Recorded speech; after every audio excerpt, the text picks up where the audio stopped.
Welcome to the EST Hangout. This is the EST Hangout, and today's guests are...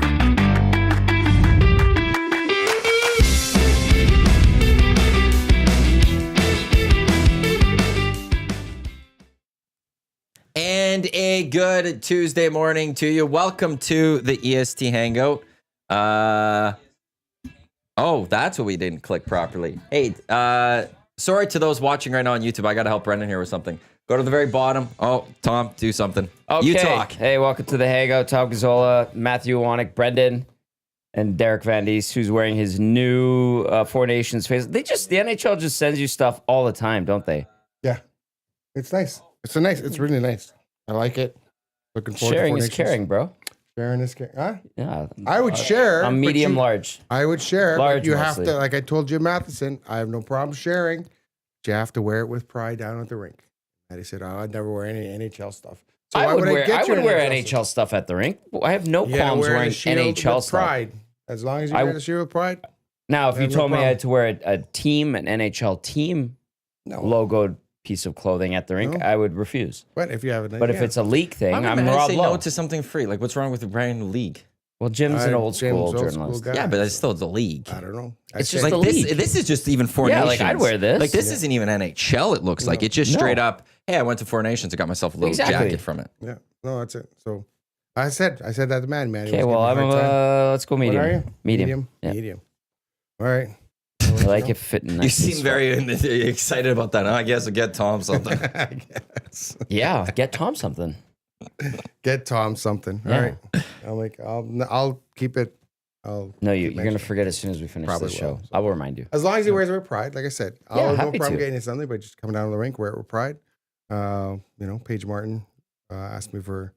She didn't ask me. She bought something because we get deals. Oh, but okay. then I we can get- buy something too. Fine. Yeah, like I'm saying, Paige is but, doing you it. know. So I thought, oh yeah, that looks cool. I was like, What'd she get? She wears it with pride. She What'd has she a little. She has a. It's kind of a, and I think it's a beige NHL over top, and she has the NHL logo on it. Can you Looks really email good. me like my options? Yeah, when I get them in. So what they do is they send us options. Like, oh, you've been down there when I kind of been looking through. Yeah, I've Hey, been I down got there. this. Yeah, so He's all over this, Tommy. all Right over now. I Yeah. am oddly I curious by say, this. hey, And the more promo the league gets, the better I. right, I want to add to its That's to its record yeah. revenues this year. Yeah. So that players can get paid more because they need it. Well, in comparison to other leagues, they really are underpaid. That sounds like something someone from the league would say. Hey, They're Connor, not- right off the It bat, is Connor true. McDavid is an underpaid Yeah, player. he's like He the is. 200th paid player in the world. For what he brings to the National Hockey Yeah. League, for what he brings to the Edmonton Oilers, both on and off the ice. Connor McDavid is underpaid in No, I terms of agree. I think professional sports money. 100 basketball players that make more money. Yep. 100. That's a lot. That is a lot. Those guys are No name making guys that you $1 never years. hear of that are bench players make more than McDavid. Which is why, Alex Pietrangelo, he's not going to Four Nations. No other players should start doing that. This is their initiative too, and they're trying to make money. Yeah. The NHL and the PA are trying to make money on this tournament, and you got to try to build it up. Well, yeah, obviously He's a it's different a one. joint Yeah. thing. Like they're sharing the revenue. Mhm. So if he doesn't want to participate, he's still going to take this check. So Someone That's the thing. texted. But like if McDavid's like, I'm not going to go, and if all the stars don't go, this event won't be anything, No. and it won't. I think yesterday it came out that it was going to be like they told the IIHF that the NHL, the PA, they're going to go ahead with their own World Cup in 28 without Yeah. the IIHF. You want to grow this and you want to do this yourself and you want to take all the money, you need full commitment. And Yeah. that includes the players too. So if you want Connor McDavid and everyone to make more money, you got to be in on this. You know what's a good example of that? You make a great point, Maddie, is the World Baseball Classic. That's an MLB venture. Yeah. And it, at first people were kind of leery of it and we're like, we don't have international baseball. There's no real good baseball nations. And they adjusted the rules and the qualifications for which players can represent which countries. It has become very good and entertaining baseball in the baseball offseason. I find it highly fascinating. Trout versus Ohtani in that last at bat was great. They have that card that they made of it. Did they? I think both guys signed it, one of them. And to me, that has become very good international play in a sport that does not get recognition for being competitive internationally. So that is a good point. Good that the NHL told the IIHF to take a hike, because quite frankly, IIHF has a lot of problems too.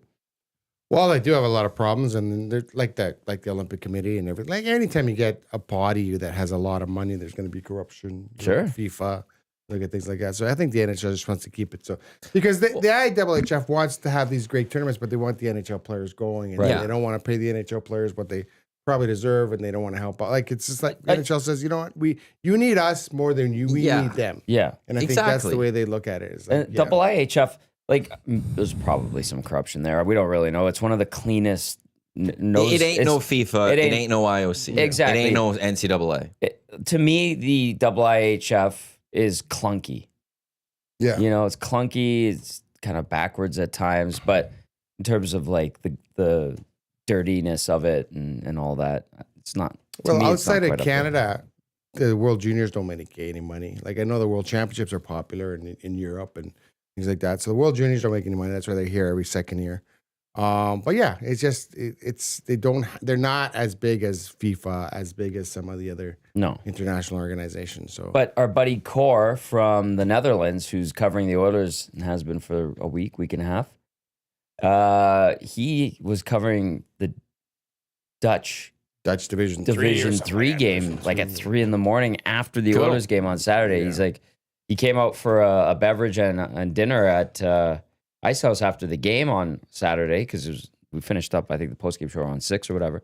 So met up with him and DVD brought him out. Nice guy. But he's in town from the Netherlands and he's loved the Oilers since 84, 85, I think he said. He was stationed in Germany in the Dutch military. And he's like, I have to go to bed because I need to get some rest because I have a game at 3:30 in the morning to cover. And we're like, what game are you talking about? Because the Netherlands national team plays, and it was like a IIHF Div 3 game. Yeah, can't remember who they're playing, but yeah, I didn't even know Netherlands had a hockey team, which makes sense because they have really good speed skaters. So I imagine they would have some hockey. There's hockey all over the place. I actually saw there was Pakistan had a little ice that I saw some video recently, like this past weekend of them starting skating and stuff like that. So it's there.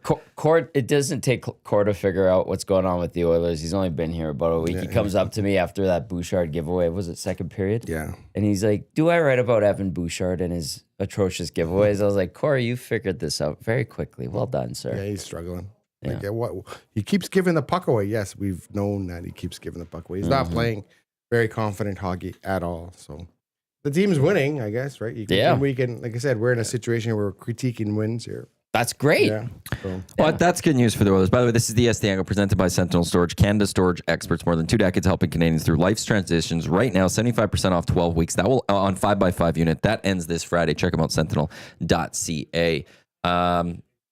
Lowers his value for the Edmonton Oilers. Like the negotiating power that Evan Bouchard has for his next contract is lowering. Yep. It is. Which helps the Edmonton Oilers. Lowering fast, lowering hard. So, but you want a good Evan. You need Evan Bouchard to be at the top of his game. If you're going to go far in the playoffs, if you're going to make a run at the cup, you need him to be at his game. You can't have him be a turnover machine. And he just has no confidence with the puck right now.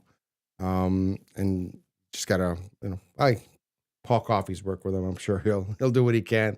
A lot smarter guy than we are. So, but yeah, it's a confidence thing. When he's a confident player, he plays really well. He plays strong. But when he's not confident, it's just like you hold your breath every time he goes back there. He just makes such bad decisions with the puck sometimes. Like really bad decisions. Like backhand passes right up the middle and there's nobody there. What are you doing? And I've seen it a little bit on post game in some commentary from our audience. They're like, "Oh, this guy's no good. Get rid of him. Trade him."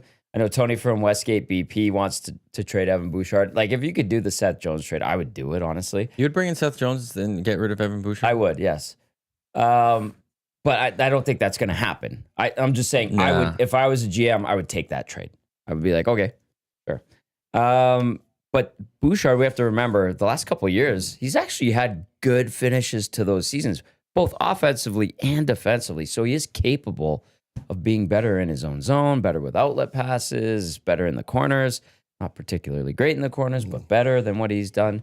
So I think that's kind of been lost on us collectively. And it's just a good reminder that he is capable. I don't know. I've said it on the show too. I think sometimes that this contract negotiation might be kind of weighing on him a bit. It probably is, and his agent's probably going nuts watching the Watching value the dollar, of the dollar value of his contract from 10.5 to whatever it was to drop. The ask is going to be high. But of course, yeah. You the start ask- at 11 if you're Evan Bouchard. Yeah, But ask You're is gonna be asking high. 11. But you guys said it right. It's the power of his negotiations and what he actually can come with is going to be determined by his play right now, and it's going down. Like If you got the same number as Nurse, is that fair? Or is that too high? Or is that too low? I think it's too high. I listen, think it's too high. I would rather listen. As much as maligned as Darnell Nurse is, he does a lot of things for you, and he's playing really good right now. He's playing really well. He wins a lot of battles. He separates a lot of guys from the puck. He does a lot of the little things that you don't see. And then the thing is, like, he's on the ice for 25 minutes a night, and so when a team scores, Darnell Nurse is on the ice. But no, I think, and my thing is, where would Evan Bouchard be without Mattias Ekholm? Like his game, like if you're Mattias Ekholm, like his game rose when Mattias Ekholm got here. And Mattias Ekholm he's a great player. Like and it's funny. I was, after the game, he was talking to Adam Larson in the. I'm thinking, what a great pair those two would be. I'm surprised Larson didn't make the Swedish team for the Four Nations, but they got abundance of defensemen on that team. So They're always good back out. That ends. Yeah, that ends. But so I think that helps who he's playing with. He's not the same player. Like on the power play, he's not as assertive. His shots aren't getting through. He's not hitting the net. Like it's just the little things. Like last year, he's getting a lot more shots blocked. So I don't know whether defensemen are taking different lanes to him or kind of reading better. And he's missing the net a lot. Maybe that has to do with guys taking away the lanes. He's not opening up the lanes, not walking the line as well as he did last year. So there's a lot of little things that kind of add up to big things. And then I'm not sure why he's not more a physical player. Like if you look at Bouchard yesterday, was in the dressing room and he is fit. He's a fit dude. And you can tell he hits the gym. Like he's a fit guy. Mm-hmm. So why isn't he more physical? Maybe that's just not part of his game, but he's a strong guy. Like there's no reason for him not to be a more physical defenseman, or at least be able to kind of hold his own when he gets pucks in the corner and absorb hits and things like that. But he sees a hit come and he's dumping that puck away, or he's getting rid of that puck. And I think he's a little better than that, stronger than that. Maybe that's something Paul Coffey's working on. But that's what I'm seeing from Evan Bouchard. He's just a bit off right now. When it comes to that AAV, like instinctually, when you go, should he get paid the same as Nurse? Is that okay? I'd be like, no, or maybe somewhere around there. But we have to remind ourselves, and I'm guilty of forgetting this all the time too. The market now, and where the money in the cap is now, is different than when Darnell signed his extension. That dictates the price of a guy like Evan Bouchard. Are you saying because the cap's gone up? It's gone up. And it's going to continue to go up. It'll continue to go up. And these players, so a contract that was signed 4 years ago, it's not the NHL equivalency of inflation. Exactly. $1 in 1990 is not worth $1 in 2025. And I 100% understand. Yeah. But that is how it is. So that's why the ask is going to be 11. That's why the money that he ends up getting will probably be more than Darnell Nurse. But to some, we forget that. And to some, like all of us, it seems preposterous and egregious. But that is a firm reminder of the market is different now. Also, there's a premium on right shot defensemen, guys who've played a couple hundred years in the league. The other thing also, like you are buying up UFA years. Mm-hmm. And he's younger than Darnell right now. So it's like you're also still trying to project what's he going to... That's a good point. Is he going to turn around? And I think there's a point to what you said earlier that maybe the contract is wearing on him. And we saw you even said with Four Nations, some guys, maybe it was affecting their game. We've seen Skinner and Hyman play much better since the rosters were announced. Yeah. Maybe that was wearing on them as they were starting the season. Maybe Bouchard this year is just one of those guys. Like some years guys have the contract year and they blow up. Look at Warren Fogle last year. There's other guys, maybe Evan Bouchard, where it gets to him because it's such a high number and he's trying to I got to show I'm worth 10 million or whatever, but it's getting to him and he's overthinking this, and that's maybe hurting him. Yeah. No, I think that's true. Yeah, maybe it's one of those like the others. If then Bouchard's camp, if they sign a thing through the Four Nations break, maybe all of a sudden you'll see his game pick back up. Well, yeah, because that's off his shoulders. The burden, obviously it's affecting him. I've always equated Bouchard with Noah Dobson. Like those two came in the league together. I got in trouble for this because I thought the Oilers drafted the wrong guy. Like I'm a big Noah Dobson fan. I think I loved his trajectory. I thought he was to me, he was the better all-around player. Bouchard's a better player offensively. So I kind of look at those two guys and see kind of the parallels between those two. But I think that would be something that a lot of people were talking about. What a great year he's having. He's going to be a $12 million defenseman. Like, I think that does get to you. That does weigh on you. And then it was like, oh, he's going to be, part of the Four Nations. He's going to be, so yeah, the expectations rose so high from one year to the next with this guy. And I think maybe sometimes those weight of those expectations are maybe weighing on him a little bit too much this season. I think he just got to go out and play hockey and let the chips fall where they may. But yeah, he's getting pressures from probably everyone. Okay. Here's Daryl from the Paris Jewelers inbox right now saying, how much does Echo make? Bouchard isn't better than him, especially defensively. Give him 6, take it or leave it. See, I understand where Daryl's coming from, but that is not how it works. Also, Matthias Ekholm, when he signed his deal, I think he makes 4.5. He's 6. Oh, he's 6. According to Cap Friendly or Puckpedia. It says cap at 6.25. I get confused. Anyway, with he's grossly underpaid. Like if he was 27 years old and was due for a contract extension, he'd be at $9 to $10 million. Yeah, but he's also 34. Yeah, right now. That's right. And when did he sign that deal? He signed it, I think it was a 6-year deal. He signed it the year. Then he was traded like the year after. I think there's still 3 years on that deal. 22-23 looks like maybe was the first year of that deal. Yeah. If I scroll back, I'm still trying to figure out Puckpedia and stuff here. Yeah. 22-23 was his first year, 2.25, and that was the year he got traded to Edmonton. Yeah. So he played 57 games with that was the first year of the contract. Right. I don't know when they signed him. Yeah. If maybe they signed him a little bit was earlier. It a 6-year deal? 1, 2, 3, 4-year deal. 4, I thought. So $6 million a year. I thought 6.25 a year, 4 years. That takes him to 36. Gotcha. Yeah, it's saying here they signed him at 31. Oh, that's a decent deal. And the cap was pretty flat at that point. Bouchard's 5? I just had it here.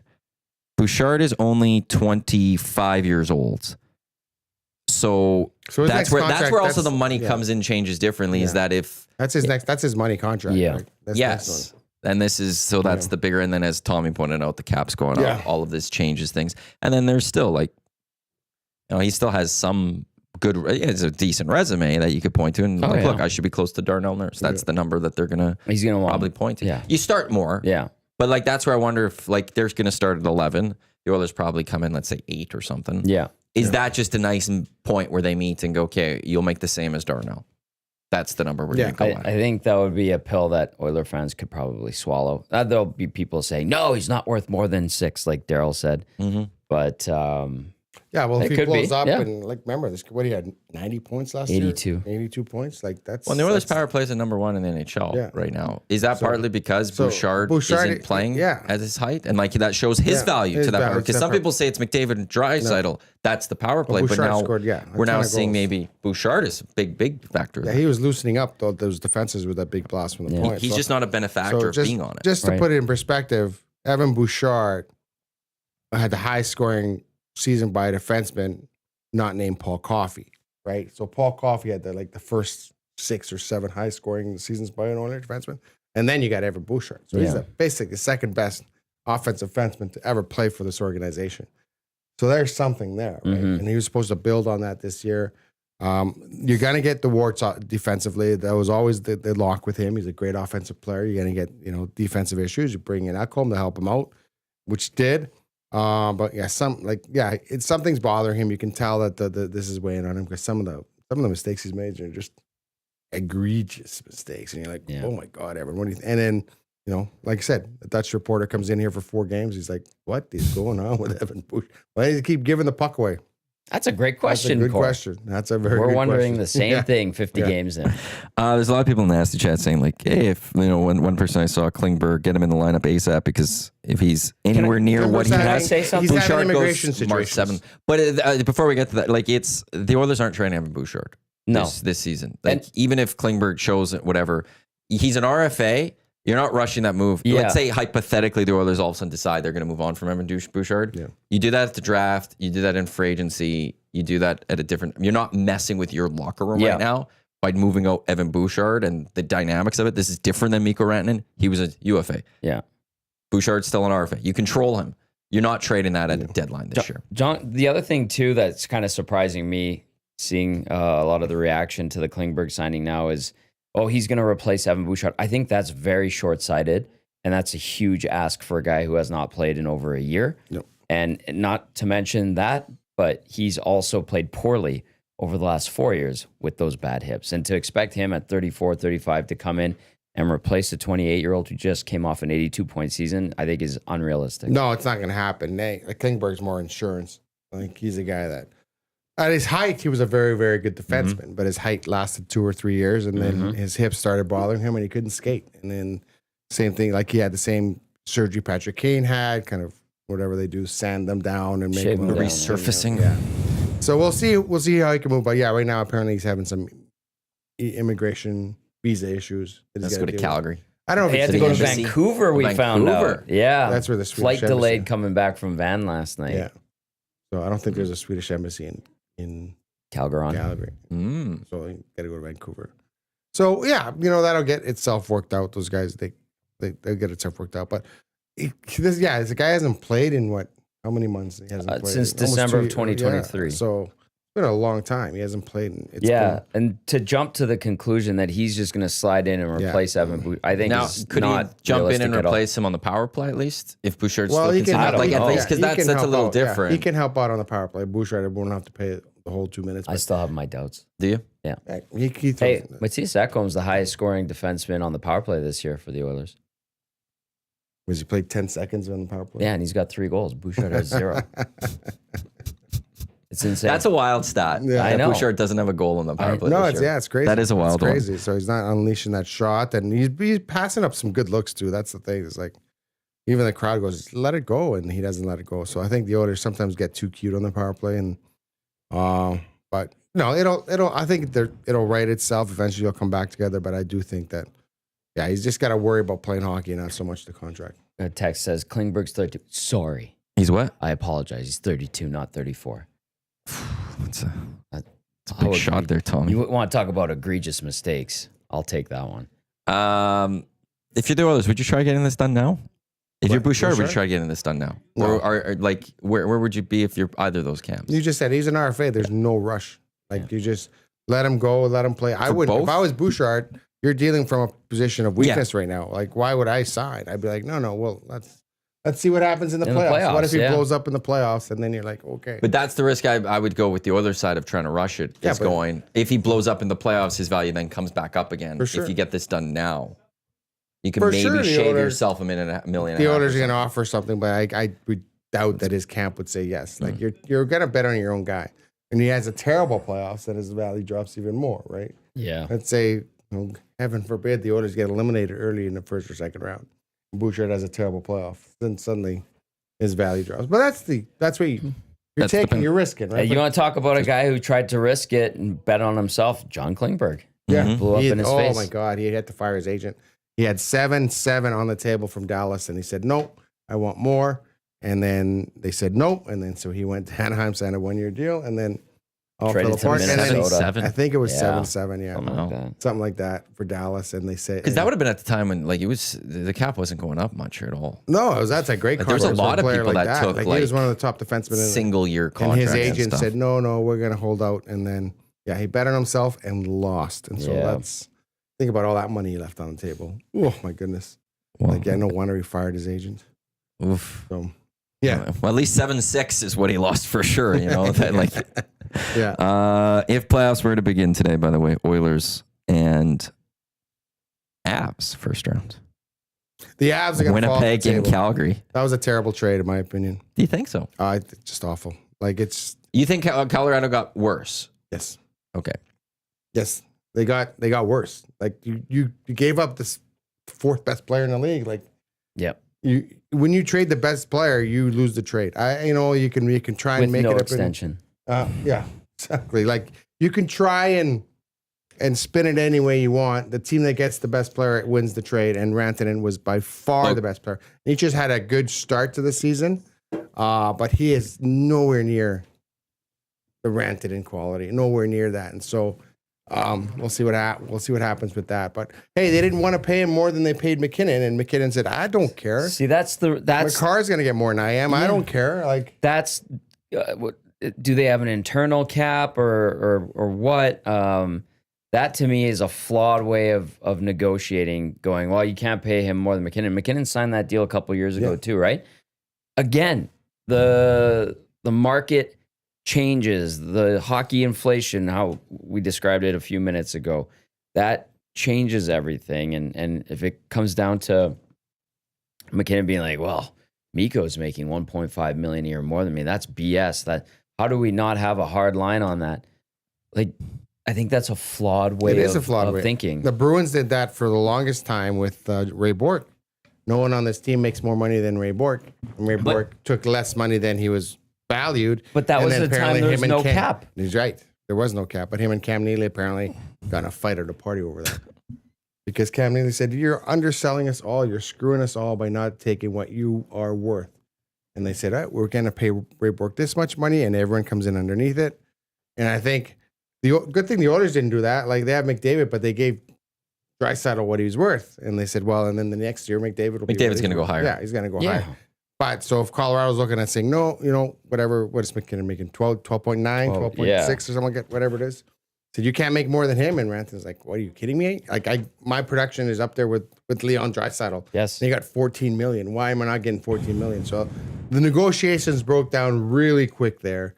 And I think it was a situation where, like, we're not going to get this guy re-signed at the price that we want. But at the return, the return was, you let a player like that walk. And McKinnon, he lost his best friend. Like, did you see that press conference? He looked like a dog had died. Like, they traded my best friend away, and now we're going to stink. The flip side, I will say, is Joe Sakic has traded the better play away in a couple of deals and has won. Matt Duchene, Ryan O'Reilly, those deals, like, he's rebuilt his team and stuff in the past. Yeah, but they had to drop bottom out and then rebuild. But he traded. He's gone away and he's taken those risks. And I will give Joe Sakic a little bit of credit because he's done it and it worked for them. Yeah. And I will wait and see how. Give me these next 2 years to see what the Avs do with this. So are the Avs not still in a championship window, or are they out? I think they still are. Right, they got the world class defenseman. They traded 2 goalies. Like, they had no goaltending, so they went and traded both of their goalies. Yeah. Now they have world-class defenseman, world-class forward. They basically cut off their left arm there, and then hopefully they're hoping they can make that up by committee, but they're not. Drury's not going to help you. And now they have he's going to win you a face-off and stuff like that. Like, he lost the Bo Byram trade. That was a terrible deal. Yeah. Yeah, right? So, Casey Middlestad's fourth line center now. Like, really? Like, so they went on, they won that first game after him, 5-4. We'll see what happens. They play tonight against the Islanders. Did you see the way they won it? I actually didn't. Oh, it was brutal. Rangers had a power play late. It's 4-4 tie. Power play late. And then McCarr was going to come out of the box with like 20 seconds to go. And Shesterkin fell asleep. He didn't do the bang, bang, bang, bang. And the defenseman took the puck, slid it across the ice, and went, oh, that's Cale McCarr, not our guy.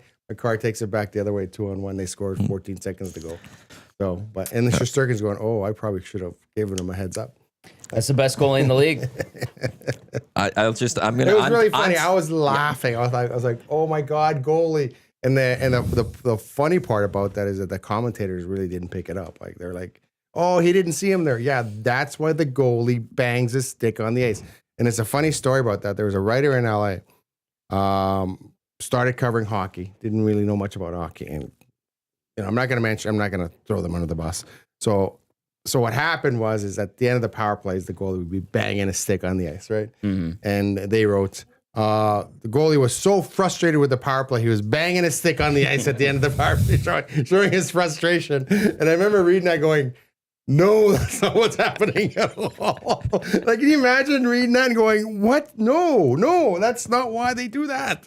Eventually, they figured it out, but I just thought, I was like, okay, like that happens. That's why those little nuances of the game are very important, and you got to know those little nuances, especially when you're down in the States. The hockey beat is the lowest beat on the run. Right? It's very comfortable. Especially in markets. Yeah. I kind of sometimes admire and am envious of some of those broadcasters because it's like, you guys don't get yelled at by fans and listeners and viewers every night. No, oh no. And you get paid handsomely and everybody actually likes you. how do I get this job? Yeah, exactly. Yeah. Sign me up. Exactly. It's pretty Would funny. you like to trade? You can come to Edmonton and get your face chewed off by everybody because they don't agree with you every night. Yeah. But it was a funny win. It was a funny win. But McCarr's a world class talent. Yep. But I do think that team is going to drop off because it'll be fascinating. He's a nice player, but he's no Rantanen. Like he's not. It's not even close. Yeah. I listen. The impact player is Rantanen. Yeah. Now the risk in Carolina, like yes, they've loaded up, but if they don't re-sign him and he walks in free agency, ouch. Well, yeah, but I think Carolina can re-sign him, and they're obviously brought him in here to be the core of the. Gager brought up that point yesterday on EST Afternoons after he ripped you to start his show. He came at you. Gager. Yeah, well, he's enemy number one right now. But he brought up that there's no connection now to the Hurricanes. Like, there's no loyalty to a degree. Like, it's so much easier to now walk. It is so much easier now. But like, you want to know something? I will test free agency.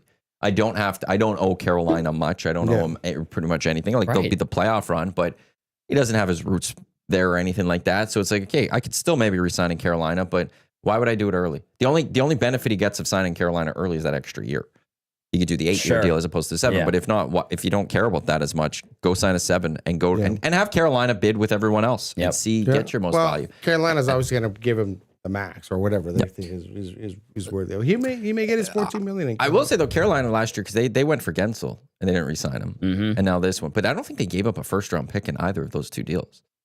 No, they gave Chicago bought their own third-round pick back. I'd say it's one of those that like even if Rantanen does walk, they still have first-round picks. Like it's not like they've lost a major those major assets and stuff like that. I will give them a little bit of credit that going in for last year and this year, I think that you would have seen if you're getting a Gensel and a Rantanen, you would have lost first-round picks, and they still have them. Well, they had to take Taylor Hall to make that deal work, and it's a convoluted deal.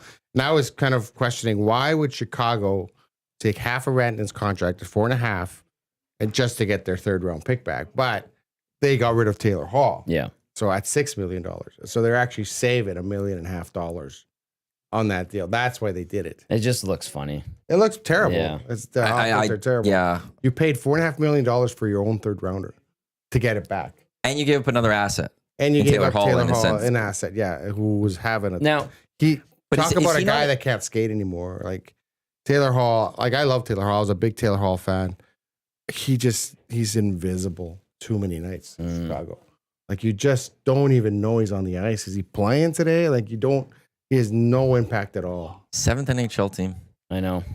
Yeah. That's wild to think for, a first overall pick. 7th NHL team. Yeah. He just has little impact. And this is an MVP. Remember he went, he won the Hart Trophy. He's a Hart Trophy winner. And they thought he would come in and help obviously Bedard and just not enough impact. And I talked to him when he was here. We had a nice chat. He said he's maturing. He said he has a kid. He's married. He's married. Maturing. I'm maturing now. He said, well, he had his fun when he was here. Yeah. So saw it firsthand. But like his just legs are not there anymore. And his skating was such a big part of his game. Bronco Nick saying in all caps, Chicago's ready for an off-season offer sheet. The third round pick does nothing to an offer sheet because it's this year. It's not next year. So the pick gets used before an offer sheet. Yeah. So this trade has nothing to do with an offer sheet. But this is getting your third round pick back if you're Chicago for this year's draft, which again happens before free agency, which would be before any offer sheet. So there's not a connection to that. Also, I just this thought popped in my head. If you remember before Leon signed his extension and people were like, hey, Dallas is getting ready for a big one. LA's getting ready for a big push. Boston might get in the mix on Draisaitl. So all those teams now, guess what? I would be salivating at the thought of Mikko Rantanen hitting the market and being like, we're going to go get that guy. We're going to make him a juicy offer. We're going to tell him how much better our city is than Raleigh, North Carolina. No offense to Raleigh, North Carolina. Not a fun place. Not the funnest place to be. It's a different town. It's different. Yeah. It's nice. It's a laid back southern laid town. Back. Sleepy. Not much sleepy. Not much in the downtown. Not much to do. Yeah.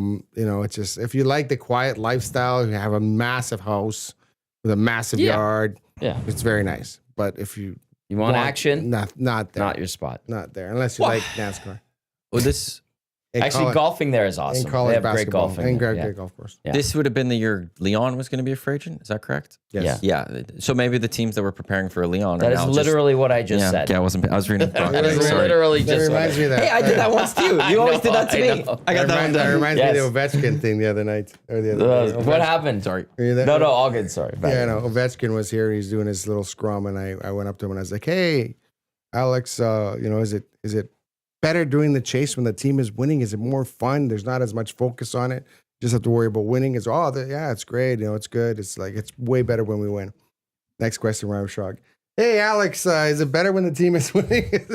he didn't hear that I'd asked the same question, and I'll call it. I pulled the jazz. and I was kind of hoping, okay, maybe he'll give him a better answer than he gave me. And Alex looks at him and goes, "I just answered that question." I respect that.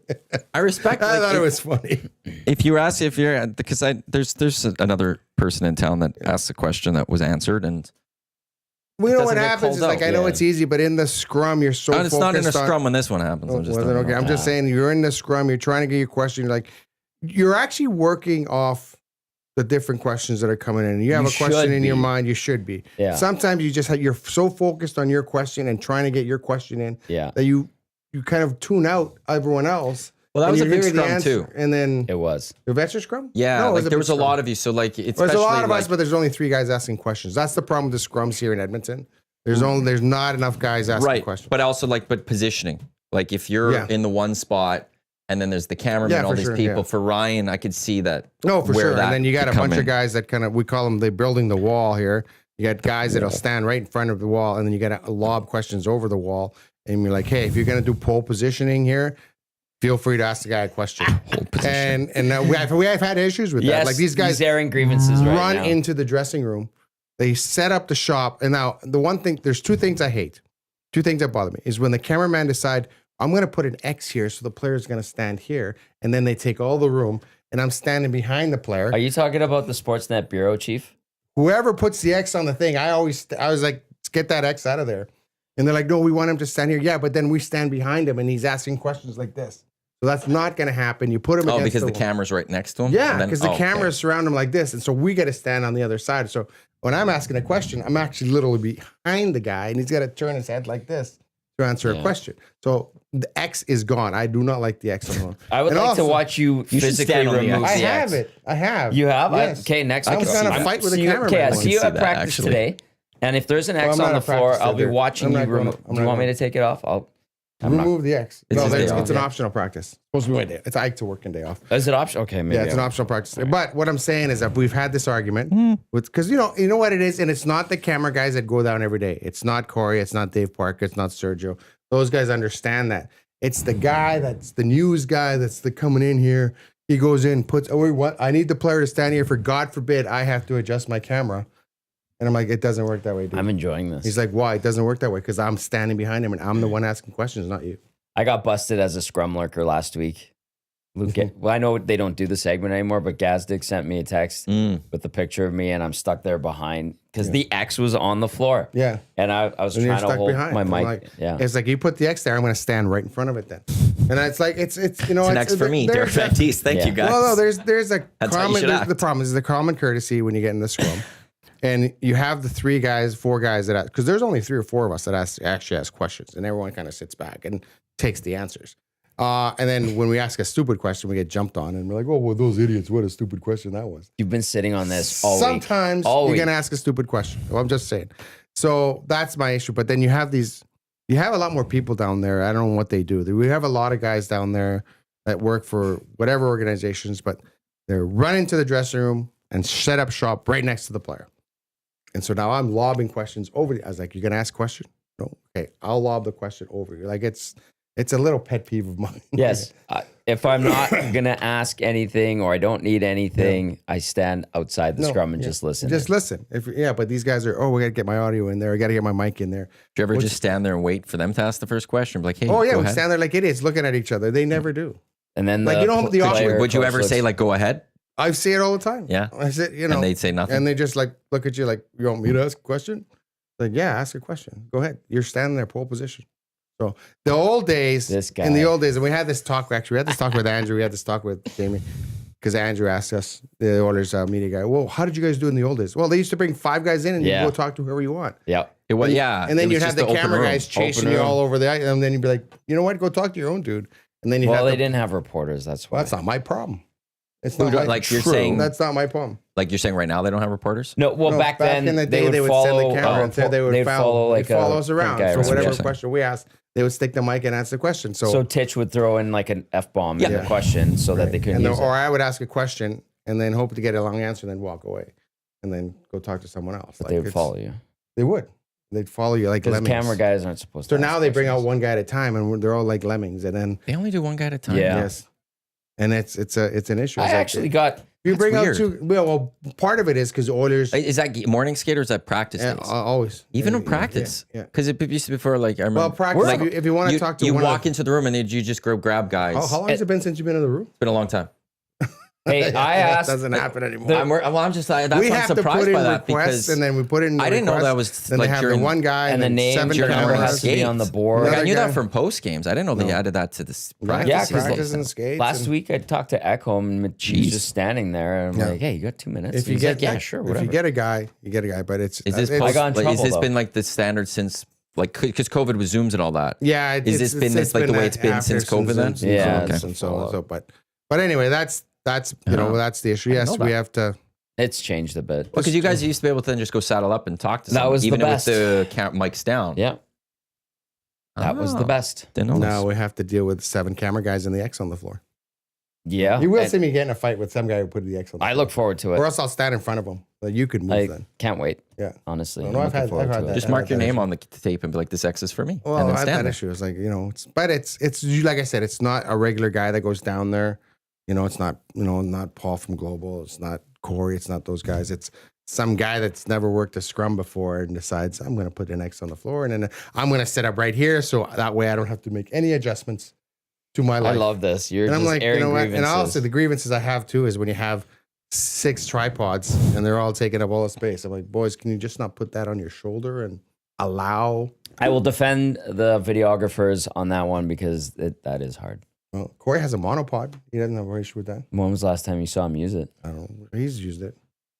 This is now just a bigger, broader comment on media in general. It's sad that there is so much less media because you're saying this. So, like I know there's other people, but there's only a few asked questions. Like, the Edmonton Elks, they've got Nothing. David Morley, Yeah. who are Ched broadcasters. I went to one practice last year. It used to be Jerry, but now he's on the He's Oilers. on the other- beats. Well, they brought that on themselves with we can only talk to quarterbacks on Thursdays or Sure, but now we can't go into the dressing room. You can only shoot the first 15 minutes of practice when they're stretching. You're lucky Hernand's not here right like now. what I'm saying is that's they brought it on themselves. but now that Right. practice is the change of it, but there's still not. Now it's too there's no reporters for that. Like well, now it's too late because post-media, you made it so difficult. Sure, but post media doesn't even have some. Like who would go? No, now they don't because they don't go. Yeah, because they're not drawing. It's a chicken and egg thing. They basically kicked the media out of practices and made their job so hard to do. Like I can't remember who I was working as a sports editor at this posting goes, you guys never run pictures anymore with our practices. You're always running games or old game stuff. It's like, yeah, because in the 15-minute window that you've asked us to shoot your practice, our photographers are out shooting murders or crime or whatever. Open the whole practice. Yeah. Like what's going to happen if you know, and so these guys are so the problem with the CFL, it's that it's coach driven and those guys are so paranoid that someone's going to understand, I think find that's out fair. their plays and look at her. You know what? If you're a good football coach, I can hand you my play and we're going to run this and we're going to do it so Don well Matthews famously you used to can't say stop that. that. You That's can have the way my. it should be. You don't know when I'm going to call these plays, Yeah. so here's my play Here's sheet. my I'll still playbook. beat you. Yeah, and then I but respect now they're that so about Don paranoid. Matthews. Oh, we can't be in the room. We can't talk to a player in the room. You can only talk to them in 15 minutes of practice. And by the way, quarterbacks don't talk on Thursdays. I'm like, that's the stupidest rule I've ever heard in my life. Quarterbacks don't talk on Thursdays or whatever it was, Wednesdays. Or Yeah, Tuesdays. there's still a coach. I'd Four go days. down there. I was like, hey, can I talk to your quarterback? No, we don't talk on Thursdays. And I kind of just looked at him and went, what? You don't talk on Thursdays? Can you imagine? Oh, Connor McDavid doesn't talk on Thursdays. That Like, would not go. That over was well. like, how well would that go over? And then now they're complaining, no one's coming to cover us. No one's coming to watch us.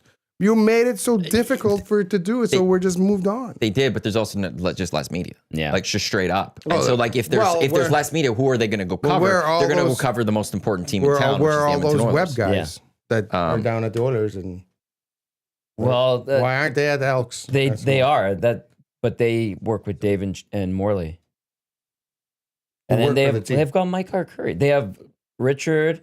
And yeah, but I'm taking the team's people out because I don't. That's state media.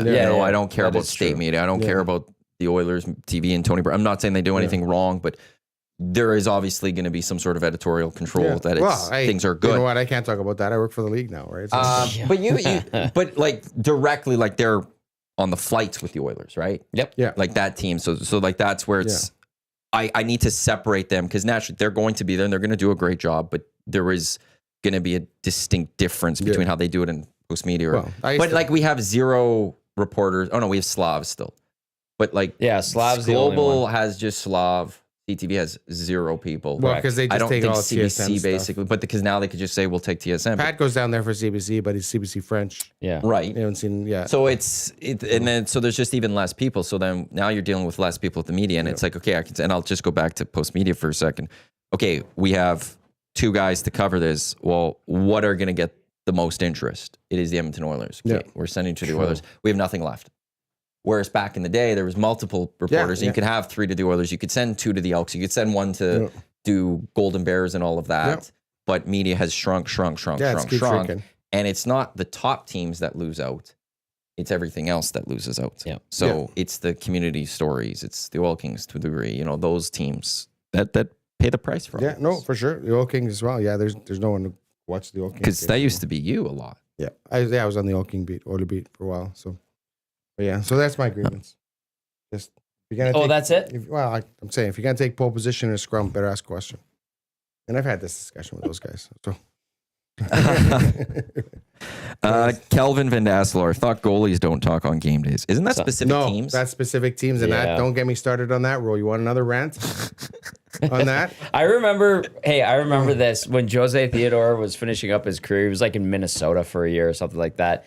He was the backup, and he wasn't playing that day against Edmonton. And you needed to. Mark Spector. Spec wanted to do a story on Jose Theodore, and he has the Wild. The Wild are very protective too. They are one of those organizations. And he's like, "Can I get Jose Theodore?" And he's like, Jose doesn't talk on game days. And he goes, "He's the backup. Not even playing. He's not even playing tonight." And he's like, "Sorry, no." And I remember one time in Mini, I will not say which reporter this was, but in Mini, if you walked on the logo, I hate that. It was dumb. He almost got tackled. Yeah, and it was like a Hall of Famer. It was Jim Matson. He almost got tackled. It was Maddie, and then the girl PR lady from the Wild's like, "Please don't step on the logo." And Maddie got on the edge by accident. Maddie doesn't care. He's been covering the league. She almost tackled him. Like she came and physically pushed him. And he's like, maybe win something, and then the logo will actually mean something. If you don't want someone stepping on your logo, don't put it on the floor. Yes. That's the biggest thing. Okay, but this is put it on the damn roof like the Oilers did, or something. Or don't put a thing around. No. This is a thing in the States, though, because in the States, they put the logo of the school right in front of the school, and you're supposed to walk around the logo. Like, that's a big thing in the States. That's dumb. I know it's dumb. A lot of things Americans do are dumb. That one's dumb. So don't put something on the floor where I'm going to walk. If you don't want me to walk on it, then don't put it somewhere I'm going to walk. You get a lot of schools, and then they'll plop the logo right in the front of the school, right in front of the door. And the idea is you're supposed to walk around the logo. You want to get a nice... the respect of walking around. That's a thing. I don't know. It's a college thing. It's a school thing. It's a U.S. thing. And I know, I agree with you. It's ridiculous. Create a nice little flower plant and put it in the middle of a grass and make sure no one could walk on it that way. Cover it. Don't put it on cement or on the floor in a locker room where I'm walking. Yeah. Otherwise, if I step on it, that's your fault. It's not mine. Chicago's was terrible. It was huge. It was a massive logo on the floor, and then they kind of, when they'd open the room, they had it roped off. So literally, and then you're walking around the logo with 30 media guys. Yeah, I remember my favorite story of that is in Ottawa. Same thing. Their logo was massive, and then this is the great Ron Phillips, the Hall of Famer. You're tiptoeing on the edge. Yeah, he saw a player that used to play with the Oilers. And he came into the room. He walked right through the logo to talk to the player in the corner of the Ottawa's dressing room. Some intern comes over. "I'm sorry, sir. Can we just ask you not to walk on the logo when you're in the room?" Rod looks at him. Yeah, no problem. Turns around and walks right on the way out the door. I'm like, that is awesome. Boss you feel move. like some little interns like trying to, but in Minnesota, her job was to watch the logo. Like that's literally her job.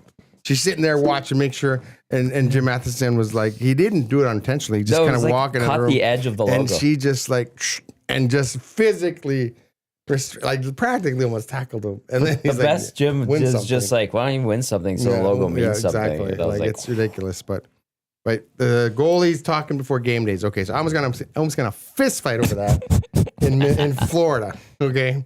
So every year they give away the prize for the best media relations. The Dillman Award. The Dillman Award. Oilers have won it 2 of the last 4 years. Yeah, Oilers are very good. They've gotten way better. When you look at the league, they're exceptional compared to this league. And the other team that won it was the Florida Panthers. So we're dealing with the Florida Panthers last year. And it's night and day. Not even really. Like we had Draisaitl. We're talking cup final. Cup final. We have Draisaitl and McDavid available. And they have like Montador. And Ekblad's not talking today. Barkov's not talking today. Oh, our goalies don't talk on game days. So they win this award, and they won the award on the strength of the National Hockey Writers. So I got kicked out of that HWA. thing. Yeah, whatever. Well, you're a league guy now. Well, yeah, but I kicked out like 10 years ago. Spectre kicked me out, and I was like, okay, really? I'll keep my $5.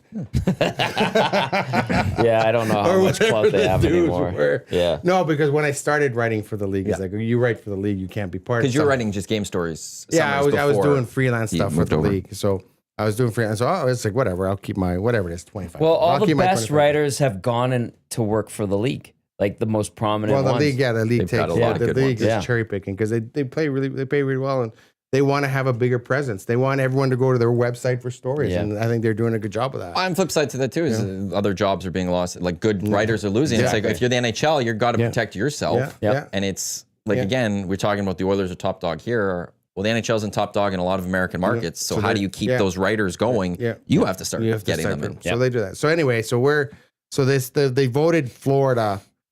They gave them the Dillman Award, which I'm like, you've got to be. And I was having dinner with, I think it was Steve Simmons and Russo, and it's like, you guys have got to be kidding me. You guys gave Florida, they're the worst PR team I've ever dealt with in my life.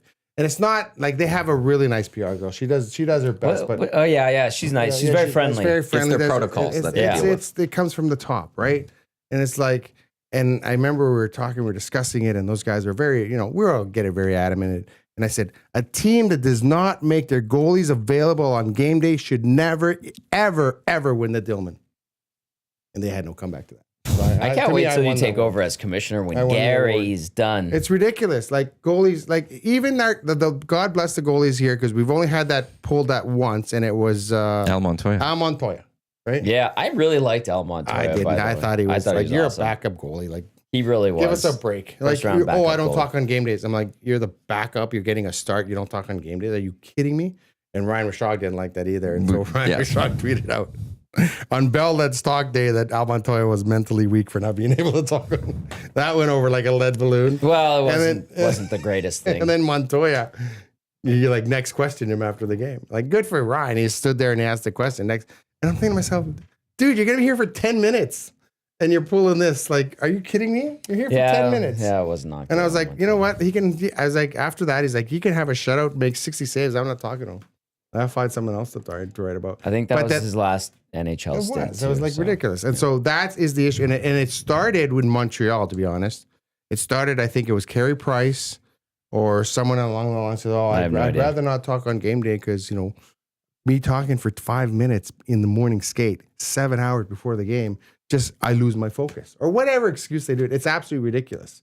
It's like, do you not want to sell your game? Like, do you not realize you guys are like the 5th lowest paid players in whatever national leagues? Like, it's ridiculous. And they don't get it.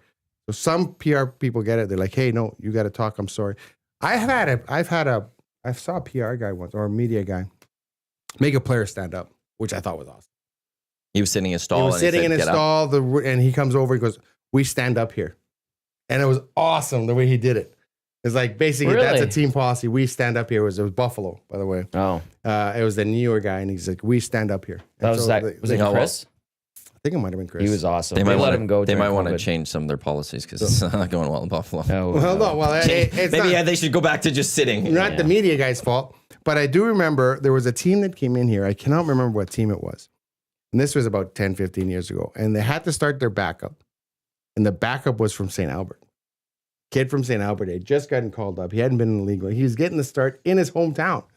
So I go into the room and I'm like, hey, this is an interesting story. So I go straight to him. And I was like, I can't remember the kid's name. It was like, he was young. He was 22, 23. He's like, hey, you're getting a start today. He goes, yeah, excited about that. He goes, oh, yeah, it's awesome. He goes, you got a lot of fans. So we're having a conversation. And the media person comes ripping across the room. Last questions. Our goalies don't talk on game days. And he looked at him because he didn't know the media. He just got called up. And he looked at me and we were having a fine conversation, just me and him. And he's like, oh, I guess I don't talk on game days. Just called out the guy. Yeah. I guess I don't talk on game days. Like, it's an absolute ridiculous policy. Just like the quarterbacks don't talk on Thursdays. It's ridiculous. You're trying to sell your product. You're trying to sell your game. You need to get as much out there as you can. This is free advertising, for crying out loud. I think I'd have to look closer. Like the NFL quarterbacks speak, like they obviously don't speak on game days because there's no media avails before a game. But on one of those final days before, Well, the NFL opens the room and says, QBs "Here, are there. Knock But yourself out." they got full like podium. QBs are at podium all the time. Yeah. I think a shoot around in basketball, you could go talk to any, like if you want to go talk to Steph or LeBron or That's Giannis cool. or something. I I think like you that. just go talk to them before the just go game. talk to You them see them when after the game; they're always on TV. Yeah. But even before, I think it's just like you basketball's go a talk to little these guys. You different, talk. you to get them. 6 guys, right? That play. 7 guys that play. Sure. So all year, you're 82 games. You're talking to the same 7 guys. At least in the hockey. But you they're have bigger 23 guys. names. Oh, that's Right? Like, and that's if LeBron and Steph and If they say if they're something, gonna yeah. keep talking, like they could probably go. You want a LeBron? You know, go talk to. Well, that's why LeBron makes $30 million a year. That's why Steph makes 30. Those guys understand it. But there's also, like I said, I wonder if starting pitchers speak. no, not on game They day. don't speak on game day. Okay. Not on game day. You can't talk. You can't go anywhere near a pitcher, which is they pitch once every 5 days. So, the other 4 days you can just talk to them Baseball, whatever. super chill my coverage. God. Unbelievable. Baseball. This is one of my baseball stories. So Jay Gibbons used to play with the Medicine Hat Blue Jays. He went on to play first base with the Orioles. Great guy, California. We had a lot of fun with Medicine Hat. It was it was rookie league ball, so they had a lot of big name players come in there for the first exposure, professional baseball, Yeah. and they move on. They'd go from there to Double A.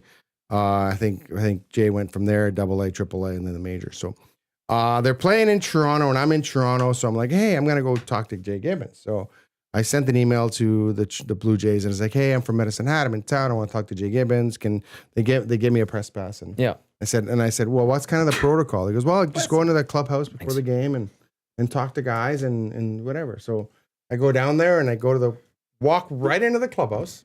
There's Jay in his stall and we're sitting there and we're talking. And it was so casual, relaxed. And then finally I'm like, what time's the game? Doesn't it first pitch in like 15 minutes? He goes, oh yeah, we got some time.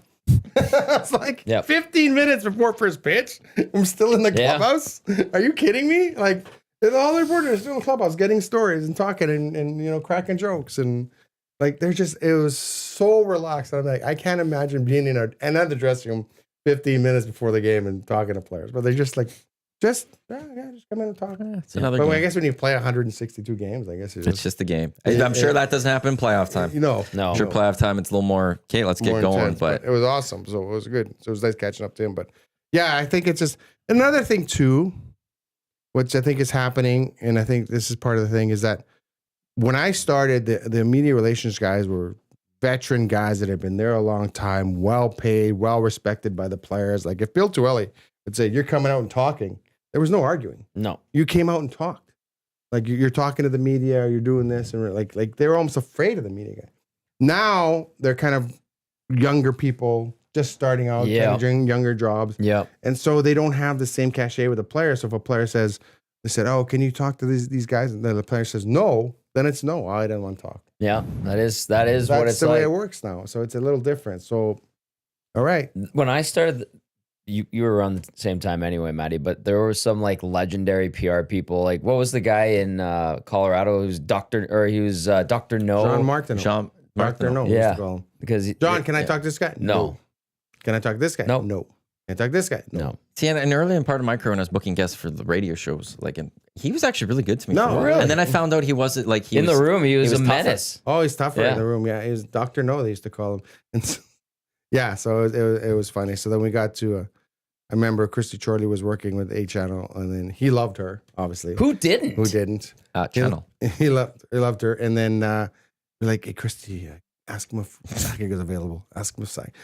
Hey, Sean, can I talk to Joe Sakic today? Of course. And then yeah, that's how we got Sakic. But She was your Trojan horse. She was good, man. Totally.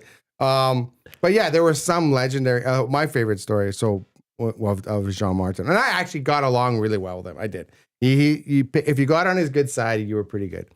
So I have a good story before the internet, or they used to have clips, right? They used to take the clips, not before then, but early on. So you'd have your game notes, and then you'd have your clips. So that was basically the stories from all the different papers that I'd written about the team. The so superlatives, right? Yeah, so you can kind of go through them and read them and see, because and so I think it was one of the Stanley Cup finals that the Avalanche were in, and they lost, and then I think it was Cam Cole, one legendary writer for the Edmonton Journal here. He said to Jean Martin, like, John, here's the game notes. Where are the clips? Like, where do you have the clips available? And Jean Martin goes, come with me. And Martin was pissed off. And they walk basically outside of the dressing room all the way down the corridor. And he goes to the front door, opens the front door of the building, and he points at a newspaper box. There are your effing clips. It's a legendary story. It's like when he took the time to walk him all the way around the ring. There are your, and Martin was a French guy with the French accent, and I'm like, oh my god, that is so funny. Like it's a Cam Cole. Some of those older guys were hilarious. The older guys, man. It was so. Well, wasn't there a Tuweli one where the Oilers lost a game and they played bad, and the media was allowed in? It was like you're supposed to be allowed in 5 minutes after the game. That's the rule the league has, and nobody was in the room. And so someone went up to Tuweli and was like, Bill, where is everyone? Like, oh, they're all in the shower. Go get them. Go for it. And the player's like, what the hell? Because all the media are like, hey, let's go. JMO's got some great stories because he was one of those guys. He almost got in a fist fight with Ed Hervey on the field, right? Yeah, well, that's because he's trying to get into the locker room. But like the players, you could tell, and even to this day, they respected Dave and all of that. But he's had some great stories of even. I remember there's a story. I think it was out in Toronto with Don Matthews, and I'll have to get Dave on to tell the story because he obviously knows it better and says it better. But like two guys got in a fight. Like one player in the team was hated by everyone else, and he told everyone else that they suck and he's better and they all need to play like him. And I guess tables were flipped. It got going, and it was a time to open up the door, anyways. And Dave was just like. He didn't, and Don Matt's like, yeah, open it up. And Dave went, okay, and opened up the room, and in came, I think there's like Joanne Ireland and stuff. And he's like, welcome to the room, and there's this fight going on, and those are different times. Different times. And I remember when Steve Tambellini was the GM of the team, and the GM was the team was really struggling. It was back in the decade of darkness, and same thing, it opened the room and there's no one in the stall. And JJ had to go back, and you could hear him yelling and screaming with Alice Emsky, I'm not going, you gotta go, I'm not going, F you. And I was like, he's not coming. I was like, we'd be there, like, JJ's not winning that argument. No. There's no way. And then, so Tambellini got upset. And then, so he went down, and then he would write the names of the players that'd be better on the board in the install. Yeah. He would go there and he'd write 6 names, and he goes, you all have to answer to the media. So we'd go in there, and then there's guys sitting in their stalls like this, waiting. And then it was the same thing. Like, you wanted to go talk to a guy, but you were leading the lemmings all over the place. Like, but there would be like 1 or 2 scrubs. I was like, can I just talk to this guy by myself? No. And not feed your show? Like, I get it, right? So it was funny, but it was. Yeah, but I remember those famous fights in the back. You could hear them screaming at each other. Well, that old locker room, like, it was nice. To him. I'm not talking to these idiots. I'm not going out there today. And he's like, you have to go out there. Oh man, it was beautiful. I don't think he's coming out, guys. Before you get to what you have, this is the EST Hangout presented by Sentinel Storage. Tom Gazzola, Derek Van Diest from NHL.com, Matt Iwanyk with you here on Edmonton Sports Talk, your clear choice for Edmonton Sports. Portions of this hour brought to you by the High Product Marketing, official merch partner of EST, promotional products that bring the buzz. Check them out at highproductmarketing.com. Thanks everyone for listening to us live right now on EdmontonSportsTalk.com. Tune in iHeartRadio, watching on YouTube. For those listening to us on their podcast, wherever they get their podcast. Sorry, Tommy. No, all good. I don't have as many run-ins with PR people. I try to stay on their good side. Plus, I don't know. You're Tommy. Yeah, I'm Tommy. Everyone loves newspaper Tommy. guys were not as trusted. You're also on like, the you guys are, you're too. digging for stuff. That's our job. We're trying to dig stuff. We're trying to get stuff. One of my favorite stories of all time, though, was I think it was Jeff Deslauriers. So sometimes the PR guys will do we used to call it the walk. So when I used to work at Safeway at Food for Less, I worked there for 7 years, paid my way through school. And then someone would always come and say, oh, sorry, you don't have any of this on the shelf. Do you have anything in the back? And then we're thinking to ourselves, if it's not on the shelf, it's not in the back. But we're like, okay, I'll go check. And you'd walk in the door, make a circle, come back. Sorry, there isn't. You weren't looking because you knew it wasn't there. Right? Yeah. So you come on. You just go stand back there. We're not going to sell it if it's in a back in a box. And if the shelf is empty, it's because it's not there. But can you go check in the bag? Yeah, we'll go check in the bag. After a while, no point arguing. We just go. Then we do the lap and come back. No, sorry, it's gone. And so some of the PR guys do that too. Oh, can we talk to this guy? Oh yeah, let me go look in the back.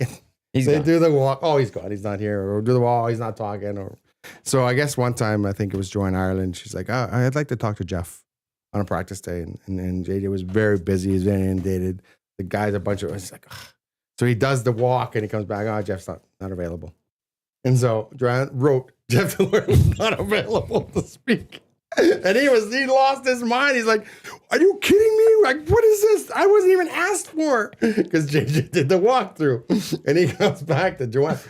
I would never refuse an interview. I would never refuse to talk to her. I don't know where you got that. And she said, he went to the back. He said you weren't available. And then so he laid into JJ. And Jeff's a very easygoing guy. He's an awesome he was guy. Always great to and that's deal why it with. was surprising because it would be too out of character for Jeff to say, no, I'm not talking today. Yeah. So out of character. And so it was I knew that he did the walkthrough. He said, do it all the time when I used to work.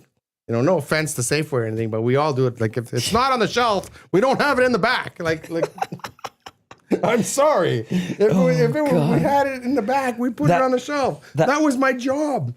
That was the time of the three-headed goalie monster, Dubnyk, Deslauriers, and Rolly. I was working for The Score. I had just started with them, and I had to interview Rolly, and they had me do one-on-one with him. Rolly pulled me aside, and he goes, hey, I hear you want to talk to me about this goalie thing. And I was like, yeah. He goes, okay, follow me. And he took me around the corner in the locker room away from the other two goalie stalls, and he gave me everything. And I'm like, thank you. That was really nice. But they all needed to kind of politic for themselves. So they were all like talking to the media at that time. My one story where I had a run in with a different PR guy from a different organization, Madison Square Garden. The old Rangers guy was a little jackass. So we're there. Not Vincent Desharnais, David Desharnais signs with the Rangers after his run with the Oilers in 17. And they give us the game sheet with the players, their bios and stuff, and the lines. And they have David Desharnais listed at 6'5", 240 pounds. And they have Kevin Hayes listed at 5'7", 180 pounds. And I took a picture of it. I was like, hey, David Desharnais put in the work this offseason. Good for him. And people were laughing and retweeting it and stuff like that. And this little PR guy from the Rangers comes up to me, typical little New York guy. So yeah, you Tom Gazzola? I'm like, yeah, hey. He's like, hey, I'm so-and-so from the Rangers. I'm like, hey, nice to meet you. He goes, one question. You an asshole? I was like, what? He's like, no, seriously, why you gotta be an effing asshole? Why you gotta make us look so bad? And I was like, what are you talking about? He's like, you publicly shamed us because we got David Desharnais' height and weight wrong. I'm like, it's a simple mistake. Relax. It's funny. Nobody gives a crap. I think it's hilarious. He goes, you're a real piece of work. And he called me an F and this and F and that. And he walked away. And I was like, oh my God, what a piece of crap. And then to Jim Matheson's credit, he looks at this guy and he goes, get it right then. And then the guy looks around, looks at Jim, he goes, F you. And Well, like, that guy was worse because he was terrible. So you'd have, I don't know, he'd have the scrum with the coach and he'd stand right beside the coach. And so you're basically taking up room, right? So now we're I know that one. Stand right there. Oh, you stood next to him with it's John Torella. Yeah. I think it would have been stood next to They him. fired him, and he needed to be fired. I finally He's a said to piece him, of crap. do you have to stand here? This guy's a grown adult. He should be able to handle stuff on his own. He doesn't need you to look out for him. And I remember the coach looked at me and he looked at him and he's like, yeah, this is my spot. And that's all he said. And I was like, seriously? And then next time he came through, he had a tape recorder in his hand. So like he was pretending. So it looks like he was recording something. Recording the conversation. He was a real jackass. You should have asked him questions. Yeah. And I was like, what are you doing? Like, do you Sorry, have to coach. I stand want to here? get your I think thoughts. Ottawa had a guy like that now. I think Ian Mendes is their guy now, but Ian does a good job. Yeah, Ian left the Athletic to go jump on board. with him. So he's doing a good job there. But the Ottawa had a guy like that. I'm like, what are you doing? Like, and then the one. Okay, I have another pet peeve. The last question, guys. Right, the guys that you're starting a conversation with a player or coach, and he goes, "Last question." Why? If the coach wants to leave, he can leave. Yeah. I'm talking I was talking to John Cooper here on a practice day because there's a weird thing this year where It was the T-Swift. Yeah, the caused T-Swift issues. in Vancouver. So was it Minnesota? Who couldn't go to Vancouver? St. Louis was here, and they didn't want to pay the St. massive. Louis didn't. Yeah, they wanted to hotel wait out Taylor prices. Swift because the hotel price was ridiculous. So they stayed here an extra day. Tampa came into town, and then the Oilers were practicing. We had 3 NHL teams. And to me, this is great because I'm like, I'm going to start plugging Four Nations. So I'm picking off guys that play for Four Nations. Mm-hmm. And then the captain of the Four Nations team is here. And so it's the practice day. The Tampa had their practice. We're talking to John Cooper. And John Cooper, if you've ever dealt with him, he's awesome. Like he's one of the best in the league. Awesome. He gets it. He's a smart guy. He's a lawyer. Just an awesome. Like the Oilers interviewed him. And I'm like, how do you interview this guy? They interviewed him? Not hire him. Yeah, before they hired... I think it was Pat Quinn. What? Mm-hmm. You know that? No, I did not know that. Oh, well. And I'm like, how do you interview this guy and not hire him? It's ridiculous. Well, he would have been very new. He was very new at that point because that was 2008. He's still an awesome guy. It was they would have been like 3 or 4 years away before he got hired from Tampa. Yeah. Or by Tampa. Yeah. Like he got promoted to. And so we're talking to John, and he's going on about the Four Nations. He's going on McDavid. He's going on about this. He's talking about this. The St. Louis guy is still in town, so he's asking him about Parayko, and he's asking him about different players, and it's a great conversation. We talked for like 6-7 minutes, and then we get the PR guy. Okay, last question. I'm like, why? If John Cooper wants to keep talking, John Cooper can keep talking. If he says, I got to go, guys, then you go, okay, see you later. Yeah. Don't last questions. Let us do our job. And then sometimes if I'm in an Ari mood, the guy will say last question, and then I'll ask 3 more. So I was like, don't. Like, and the coach was like, well, Force them to do their job. Right. I'm just doing my job. Like, don't be a scrum breaker. Like, that's what we call those guys. Like Scrum buster. Yeah. Like, it's like Jamie and JJ and those guys. Like, JJ was good at that. Jamie's really good at that. Andrew's really good at that. Just these guys are adults. They can handle themselves. We don't need them to come in here and last question. Although, I don't know if you were in the room last week. With who? Remember when I asked for 4 players and they were all mad? So what happens sometimes is... vaguely remember that. So after... you weren't there. You're doing your show. But if the team is not practicing the next day, and then we still have to write stories for the following day, I'll say, hey, can we get 2 guys for tonight and then 2 guys that we can talk to? So we get 4 guys. They reluctantly give us 4 guys. And then I had to remind them, we used to get 6 guys. We used to get, 5 guys. The locker room used to be full. Like Jim Matheson reminds them, when I had my day, we just walk in and everyone was still in their stall. Like, that was the point of the 5 minutes, right? So everyone is still in their stall and you can still talk to guys in their stall. So anyway, so we got and then I can't remember what it was, but we had a long scrum and it just kept going and going and going and going. And I think McDavid was waiting for us. So he's in his stall, kind of sitting there waiting for the rest of the scrum. Like, that's the only time I heard, hey guys, come on, let's go. Connor's waiting. It's like, I can't remember what it was. I can't remember who we were talking. It might have been Hyman or it might have been Draisaitl or whatever, but that was pretty funny. I found Connor's been pretty patient lately, though. Well, he gets it now. He gets it now. He's the face of the league. He's the voice of the league. He's, the better the league does, the better he does. Yeah. They're trying to get that salary cap up, and the salary cap goes up with revenues and things like Everything's that. good. So they need that. So they need the face. But he's mad at the league right now. So we'll see him. I got just 2 comments from the Nasty which I need to get to quickly. Christy, hey boys, on a prep, thought I'd say hi. And that is Christy. He emailed me on Friday and he said he created a Nasty Chat account. And then Caller Davison. LOL, I worked with Derek at Foods for Less. Did the laps many times. There we go. That's great. Colin, yes. We did the laps around. I'll go check for you. You put down, when you're stocking shelves, you get into a rhythm, right? Like you cut the box, you're in a rhythm, whatever, and then someone comes, excuse me, this shelf is empty. Can you help us out? Okay, whatever, lady, I'll go do the lap. Just in the back, out the back. How long ago was this? 25 years ago? We're still angry? Well, no, you know what? That was one of my funnest jobs ever. Like we had, so I think I started working there when I was still in high school. So I think it was 14 or 15 it was the Food for Less. It was a Safeway, but it was a Food for Less on Calgary Trail. It's not there anymore. And it was a massive giant Safeway to compete with the Superstore. So I think that's where they opened it. So they had 25 tills. It was a massive store. So they hired a bunch of guys to bag the groceries, right? A bunch of kids to bag the groceries. And we were all the same age. We were all there. We would all, 20 of us, we work in the night. And then they paid so well that there was nowhere else. So to tell you how well they paid, I took a pay cut to go to my first journalism job from my Safeway job. $2.50, $2.50 an hour pay cut. An hour.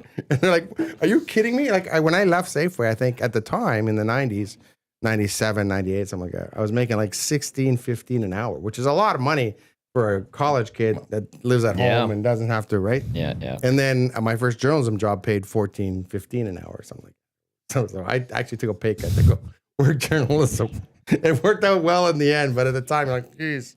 But I think I spent 8 years there. I paid my way through college. It was a great job, and we all kind of grew up together. We're all yes, right. We all started Partied. at 16, and then we were all 25, all in college, and it was one of the funnest times of my life. But yeah, we used to do the walkthrough or the walk around. There was a couple other things. It was a lot of fun.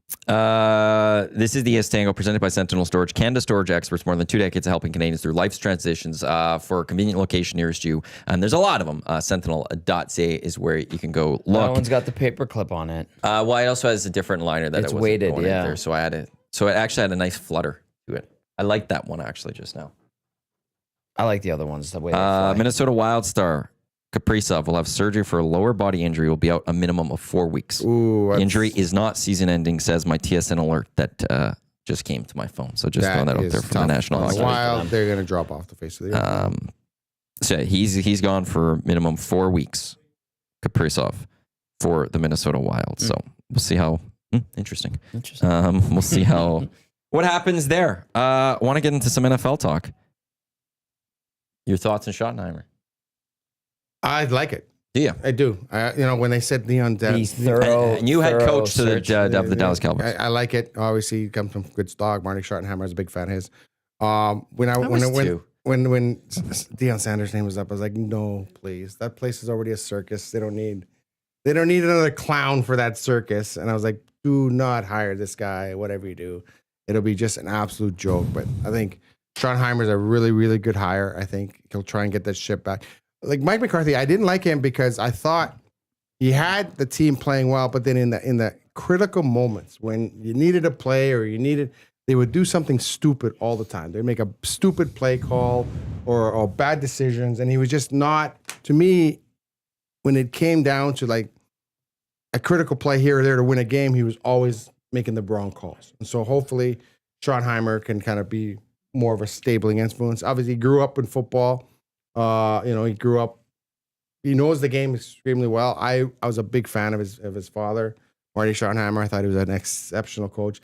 This is a good young coach, and I think that's kind of the way the NFL should go. I think the NHL should go in that way, and I think there is a bit of a trend there too. Is that you're getting hired a lot of younger people, innovative coaches that outside the box type guys, and I think Cowboys need that. Their window is closing, and it's closing fast. And I think you look at last year. The first game of the season, they looked great. They looked wonderful. Oh, Cowboys are going to be a Super Bowl contender again this year. And it all fell apart relatively quickly. Did you have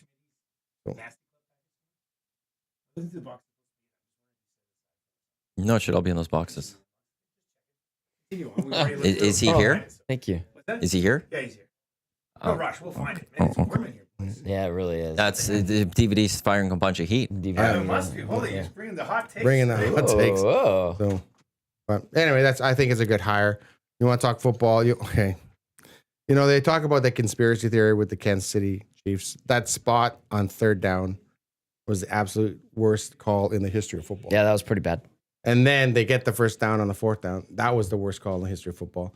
And then the pass where the ball clearly hits the ground and it's called a catch when two guys are fighting for it is another worst call in history of football. It's like, you know what they're reminding me of? Have you ever guys seen The Color of Money? I'm a huge movie buff. Color of Money, Tom Cruise, Paul Newman. No, it was a sequel to The Hustler. You guys are obviously seen The Hustler. You guys are way too young. Have not seen The Hustler. The Hustler. He hasn't seen The Godfather for crying out Have loud. not I know, seen The it's just- Godfather. and- It's like- sad. And it's for most people, I'd be upset. Yeah. But he claims to be Italian. Yeah. At least Southern We're from the Italian, north. or Northern You can't claim to be an No. Italian if you haven't seen Yeah. I Godfather. love Yeah. Casino. I love Goodfellas. That doesn't matter. Reservoir But you It gotta- all Dogs. comes from Godfather. You gotta see the. You gotta guy- start with the it's original. pillar. Get Anyway, outta back here. Anyway, so there's a great line in The Color of Money. So Tom Cruise is playing Paul Newman in this tournament, and Tom Cruise lose, and he's all mad at Paul Newman, and Paul Newman's so happy that he's the old guy. He comes back and he beats the young buck in a tournament, and Tom Cruise comes knocking on his hotel door the next day, and he's like, "Hey, you know what?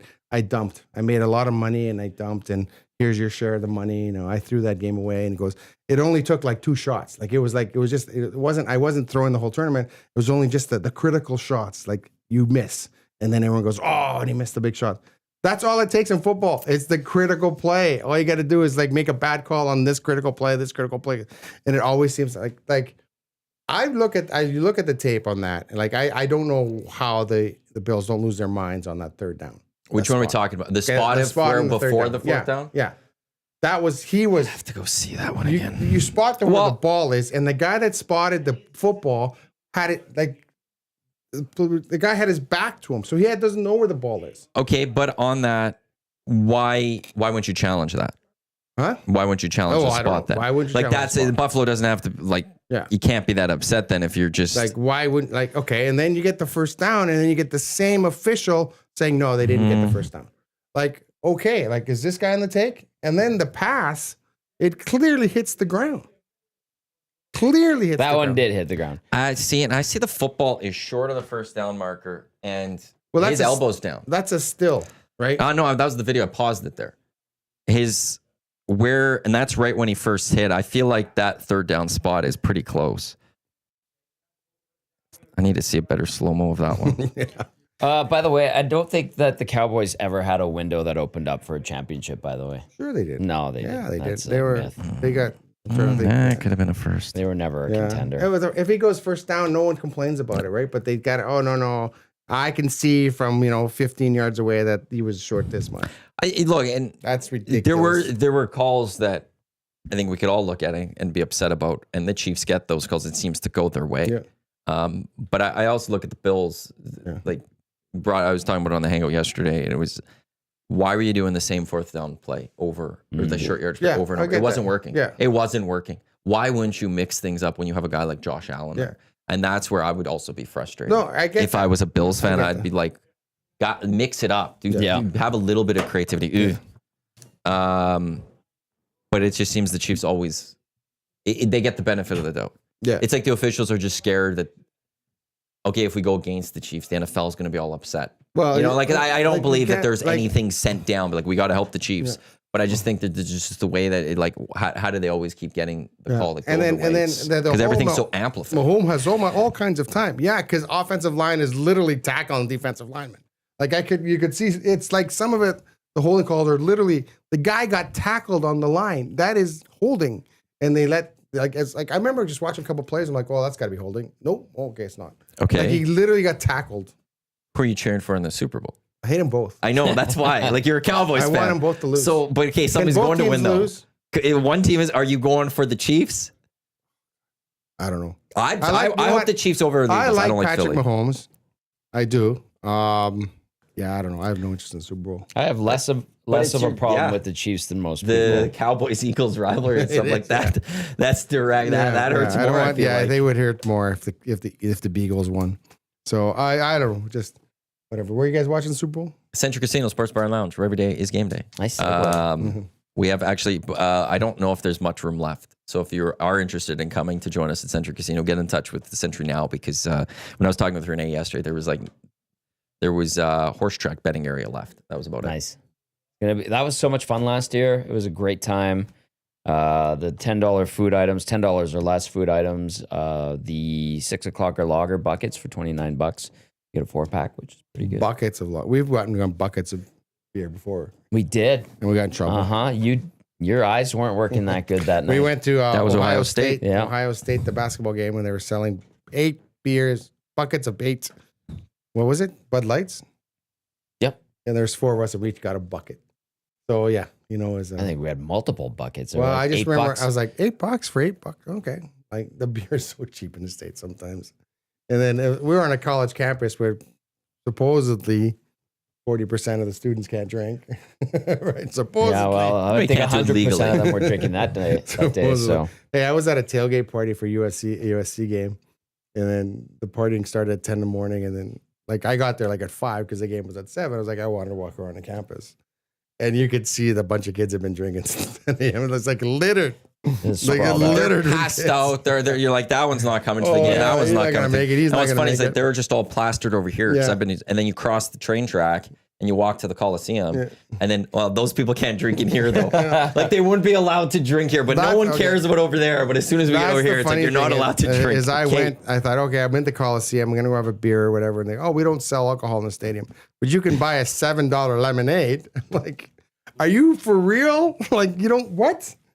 Did you not see all the kids littered across the campus? When the Rams went to go play there before SoFi opened, I think they had installed beer lines. I think they did install beer lines. Because there were no beer lines. Because USC didn't serve. Yeah, and they didn't have it in. So they had to get beer lines installed, if I remember correctly. Yeah, okay. Because the Rams are going, well, no, we're serving beer. That's a big revenue maker for National Football League teams. That's why the Oilers hated Sunday afternoon games. They would always refuse them. Beer sales would go way down. That makes sense. Mm-hmm. Oh, yeah. Well, yeah, the more people drink. The later the game on Saturday night, the more it's... I would think just Sunday overall, even if you're doing Sunday at 7 or something, probably people are like, I'm working tomorrow, I'm not going to drink as much tonight. And then the Oilers are, that's an extra, how much beers that we're not selling or alcohol we're not selling tonight. And it's a lot of money. That's a bit of a hit. I'm shocked. Isn't that where they have ID? Just ID the kid. Do you have ID? Yes, here you go. I guess some college kids are all fake IDs. I remember we all had fake IDs. So. But I just never understood the 21 drinking age in the States. I still won't. I still don't understand it's silly. It's stupid. I'll across the board. You can drive at 18. You can vote at 18. You can vote at 18. You can take a bullet in the head. You could go and join the military at 18, but you can't drink till you're 21. Yeah. And or in Canada, some places 19. It's ridiculous. Yeah. Oh, I think Canada, it's all 18 now. No. Saskatchewan is 19. Edmonton's 18. I think one other province is added 18. I know Saskatchewan used to be 19. BC's 19. Ontario's Quebec 19. Is 18. Quebec is 14, man. You don't have the ID to go in Quebec. It's like Europe. I had 12-year-olds drinking beers at breakfast. Hey, I mean, in Europe, I was in Germany. Have some beer. I was in Germany and we went for breakfast after a late night.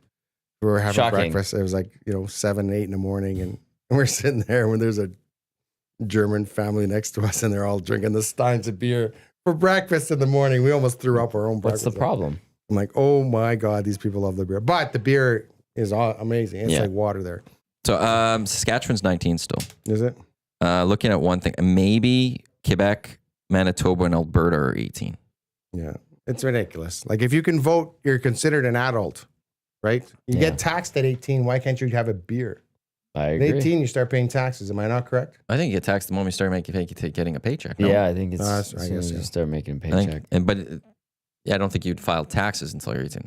No one would file taxes before 18, would they? I guess I don't. Manitoba is 18. So it's different across this country.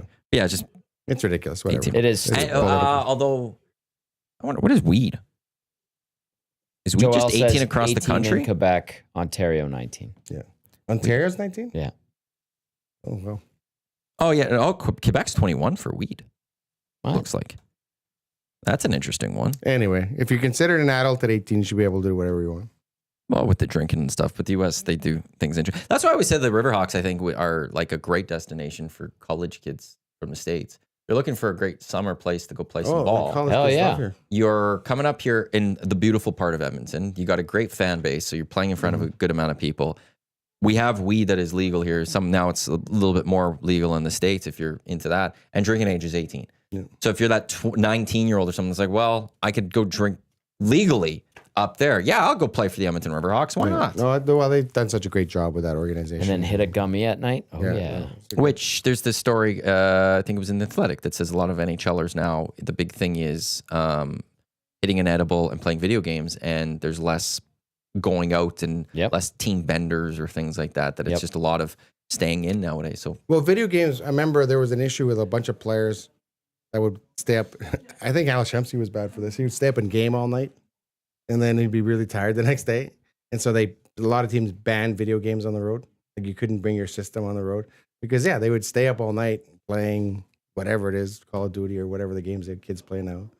Fortnite. What do they play now? Fortnite, right? You don't play games, right? Fortnite's the big game, right? I love Fortnite. He's Fortnite. There's some other games that I think. Yeah, I only play sports games, so I don't know. My nephew comes over and he's downloading a bunch of games, and so I think Fortnite was one of them. And, but yeah, that used to be it used to be a problem with guys would bring their video. I guess they still do because Stuart Skinner was saying about they playing Mario Kart on the plane. Yeah, they have the little PSP. But or there was whatever. some. But some will pack up the PS5. And the Xbox. Yeah. What's the new Xbox? Set it up and take it on the road and go to the so room some and teams stuff. banned it, said you can't bring your video game Now, systems. this isn't new. There was a picture that popped up on Instagram, of course, of the 99 Spurs. Okay. They won it.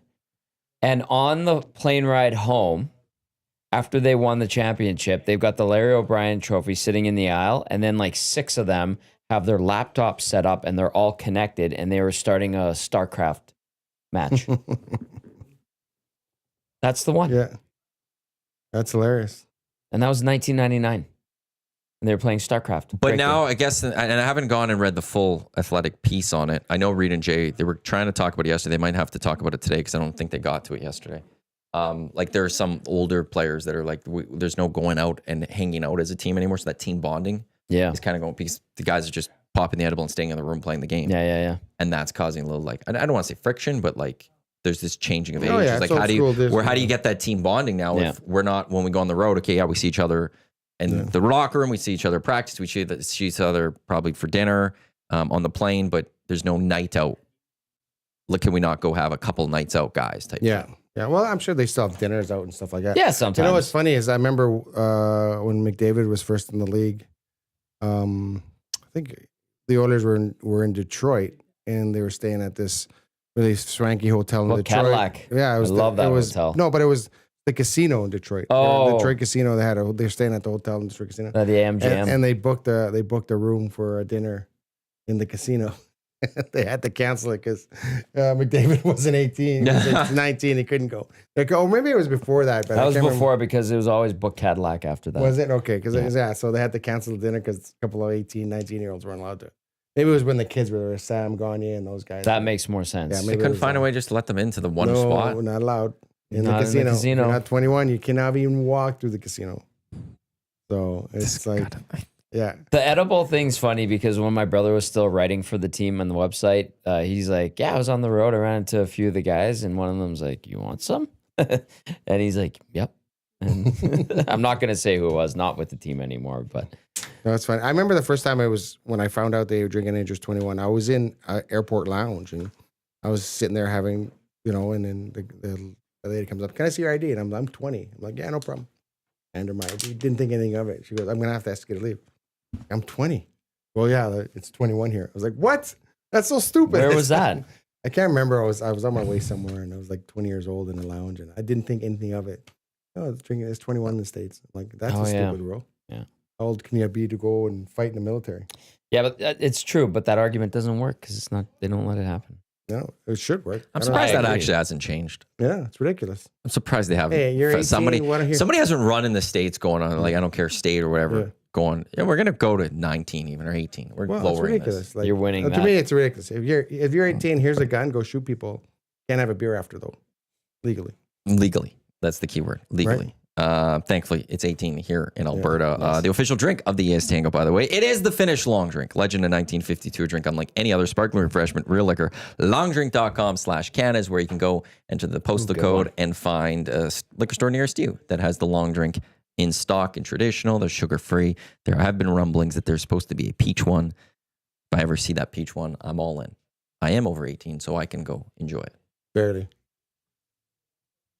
I'm actually closing in on being double 18. I'm closing in. I'm only a few years away from doubling up the legal drinking age. I'm past double 18. That sucks. So who do you like in the Super Bowl? Do you like KC? I learned it from the Tom Brady Patriots era. I'm not betting against the champs. No, not if they have the refs on their side. They're gonna get two good calls. They're gonna get two controversial calls, and I also think that it just even the Chiefs this year. We had a very quick text exchange on Sunday. Kansas City Chiefs just find a way to pull it out. Yeah, because they have the refs help. But they'll get the draw. Like it'll be a 3-point game, and you're like, "Okay, Patrick Mahomes is going to the end zone." And they should it will go be a touchdown pass, 15 to seconds Travis to run Kelce, around the backfield because their offensive linemen are allowed to tackle a defensive line. And Travis Kelce will get a touchdown pass to win the game, and then he's going to go retire because they'll set him off in the sunset because he did nothing in the AFC. There's an egregious one last year where Mahomes is running around the back, and there's a defensive lineman. Literally, the offensive lineman has him in a bear hug, and Mahomes actually runs around him, and everyone's like, how is that not holding? And he throws the ball down the field 40 yards and they get a touchdown. It is so the 49ers. And there's the only reason I bring it up because I was watching, as a former quarterback, I get a sense of the offensive line. I'm like, that guy just got tackled. That guy just got tackled. That guy's like grabbing him. Like it turns a blind eye. Like I wish if my offensive line in high school got to hold as much as the Chiefs do, I would have threw like Sergio said, I would have 300 yards every game. I thought you did throw 300 yards every game. No. 5 touchdowns. I almost got Sergio killed. Brent that up, and we need to get the tape of that. We do. Someone's got to have anyone my friend Greg Carabine, who's a teacher over at Austin O'Brien. I asked him because he's got tapes. AOB, go Crusaders. He's got tapes of every football game. I'm like, you don't have that tape? We were on Shaw Cable for crying out loud. Tim Dancy was calling the game. I remember. You're surrounded by a couple AOB grads. Yeah. Are you? Yeah, I know he went to AOB. Yeah, he wasn't allowed to go to O'Leary. You went to? I'm a Crusader. I was not allowed to go to O'Leary. That is very true. I'm actually renting from a former teacher at AOB. I sold my place. Zelensky, Peter Zelensky. No, didn't have name sound familiar? Zelensky, that's a very Ukrainian name. That's all I'll say. Is it? Doesn't really fully ring the bell, Smith? but it's Ukrainian sounding. Yeah. But like I'm saying, it was just, oh my God, it's egregious. It's like, here's a question. When's the last time a Chiefs got called for holding on the offensive line? Probably last game. No, I didn't see one. Are you paying attention? Paying very much attention. Well, let me see if I could quickly look this up because I'll have to go game by game. In the meantime, I'd like to get to a text. I'm just saying. Paris Jewelers I'm not inbox. saying. I'm just saying. So getting Fortnite wins as a team and bonding that way is worse than drinking your guts out and literally killing your muscles. Those old boys need to get a good at Xbox. The bonding part is that you're not with the players by themselves almost playing. They're not with the team where it's going out. Like it doesn't have to be a complete bender. Yeah. But even just being out as a group brings the team bonding as opposed to everyone just staying in their individual rooms. No, and I understand where the text comes from, but I just want to get this cleared for those that don't know Fortnite. You only win solo. It's Battle Royale, okay? What? Thank you. You know what I'm saying, Brendan. Yeah. It's not. Well, actually, you could play squads, but that's only 4. Yeah. How do you find NFL penalties? Oh, it can be fun. Well, you won't find any on the Chiefs. It's ridiculous. Per game. I just want to see like the game stats of holding penalties per game. Pro Football 0 Reference. I'll try this one. Full of it today. I'm not. I'm just like it was really bad. Like I was reffing that night, and I was watching the game after I reffed, and I had a good night because I didn't get yelled at too much. That's always good. That's always good when people don't yell at you. What's your response to them when a coach yells at you? Oh, we can play this game without you. I have zero tolerance for coaches yelling at me. So if you see me on the field, coach, don't yell at me.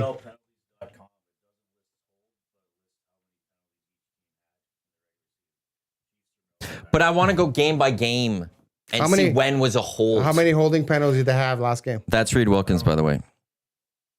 So I've got scoring. I'm not sure. Are you guys going to fight?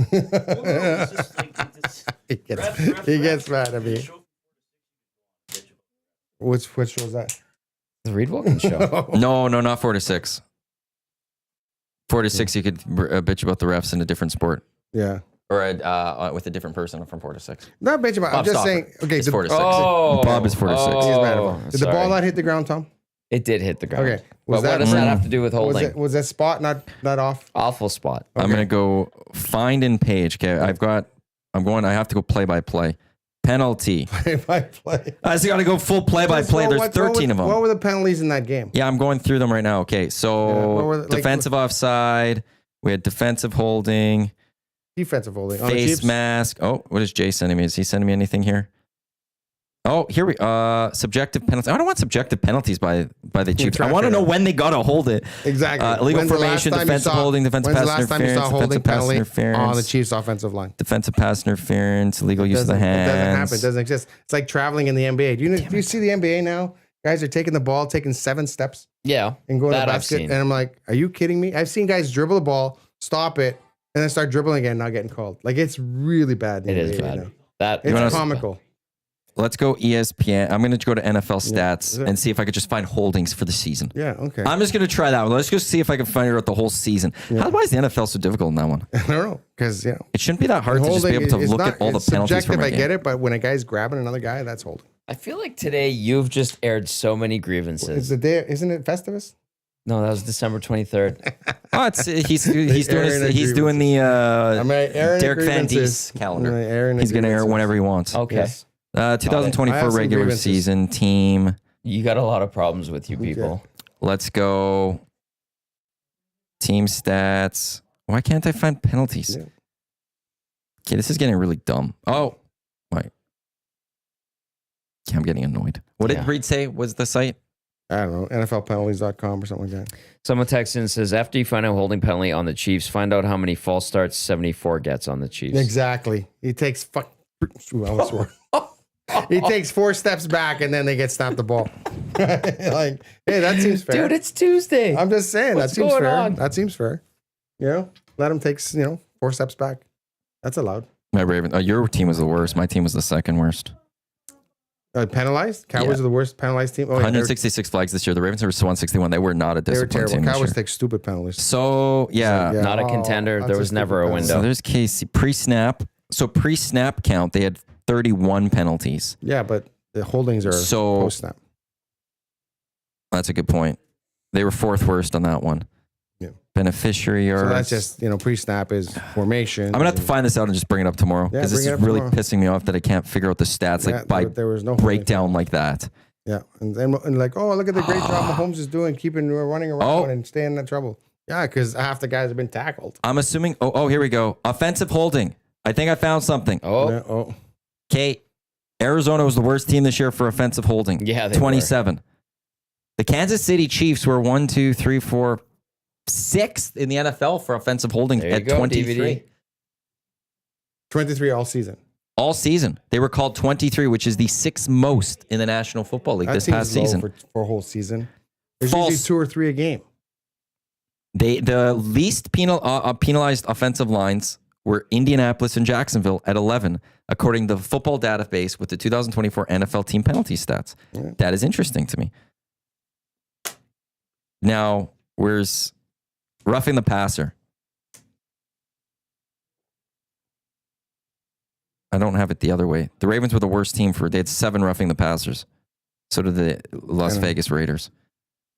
The Chiefs had only 1 of roughing the passer penalty all season. The Rams only had 1. The Bills and the Saints, neither were called for roughing the passer all season long. I find that hard to believe. Well, he'll play a clean game. I don't know. I'm just saying from what I saw the other night, and I think people are agreeing with me. Oh, I think most people see and go, when there's at least that, I don't want to say 50, but for lack of a better term, that 50-50 play, it defers to the Chiefs. It doesn't go against the Chiefs. When was the last time we saw a call that was in a big moment that we sat there and went, wow, the Chiefs have an argument to say that they got the wrong end of the stick on that one. We had a couple yesterday when it came to Sunday when it came to the Buffalo Bills. But we'll see. I don't know. I don't have any sympathy for the Philadelphia Eagles, so I don't care. For the Eagles or the Bills? Eagles. Oh. Like coming up. Oh, for I the don't Super care. Bowl. I I hope don't the care. Eagles get Like this sued. is a Super Bowl for me where I have no problem having good conversation with people and paying attention to the Super Bowl, Oh, as yeah. opposed to other years where you're paying it like you're watching the Super Bowl with the conversation. Yeah, Like I have the, no dog the in this Super fight. Bowl is kind of the secondary, and it might be third for me since I'm at Century and I want to bet on the ponies. Yeah. There better be a horse track racing somewhere in this Oh my world. God, in the world, for sure there will be. Like they're racing everywhere somewhere. But it's overnight in like Europe, so I'm like, Australia better be going, or like, is the U.S. just going to shut down?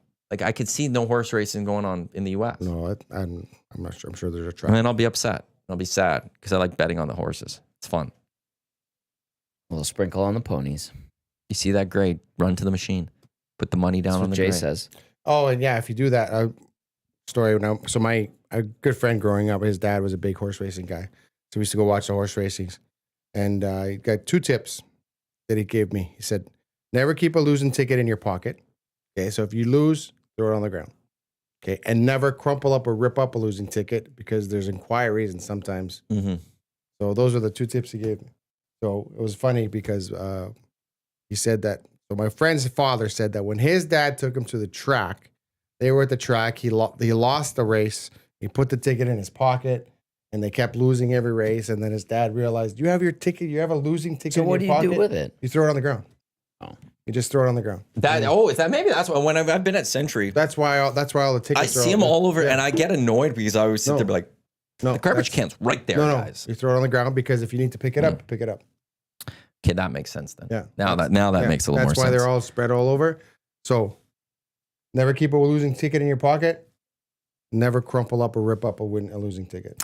Well, that's why you have to wait for it to be official almost. Yeah, but You want the sometimes official. sometimes there's an inquiry. Oh, but that's usually like then doesn't Yeah, the but inquiry have to come before official? in the movies, in the movies when the guy goes, "Oh, I lost." Yeah. Don't rip up. No, it's like a guy that actually knows horse racing and goes to watch. He would never do that. That's totally false in the movies. No one would ever go, "Oh, this is ridiculous." No, they just go. Cowboy with a K goes asking me if a holding penalty is declined, will I see it in my stats? I'm going to guess maybe not. Because that would make sense. If it's declined, I don't think then it doesn't get listed as No, a it's not a penalty. penalty It then, doesn't go yeah. in the stats. So I would Yeah. assume those stats don't include how many times a team maybe got holding. But it was like maybe that's why Jacksonville and who was it? Indy had such low holding calls. Maybe because the few times they had it, the other team they got the stop Like, still anyways. And yeah. it didn't. The hold did not help in any way, shape, or form. So they're like, we're good. Affect it all. So We're gonna decline and all of that stuff there. So, yeah. 46. That's not Bob Show. Bob Show's late now. No, it's 46. 4 to 6. They moved it back to 4 to 6. Oh, sorry. Yeah. I thought it was later. That Now. was funny by Reed though. Want to complain about reffing? There's another show you can. It's another show that complains about reffing. Yeah, no, he's 46. Yeah. Because then it's Inside Sports with Escott 46 or 6 to 7. And they complain about reffing. Well, I know Bob. Bob. I don't know. I listened Every to the call, I Reed guess. Wilkins show with J Mo. Every call is bad call against the owners.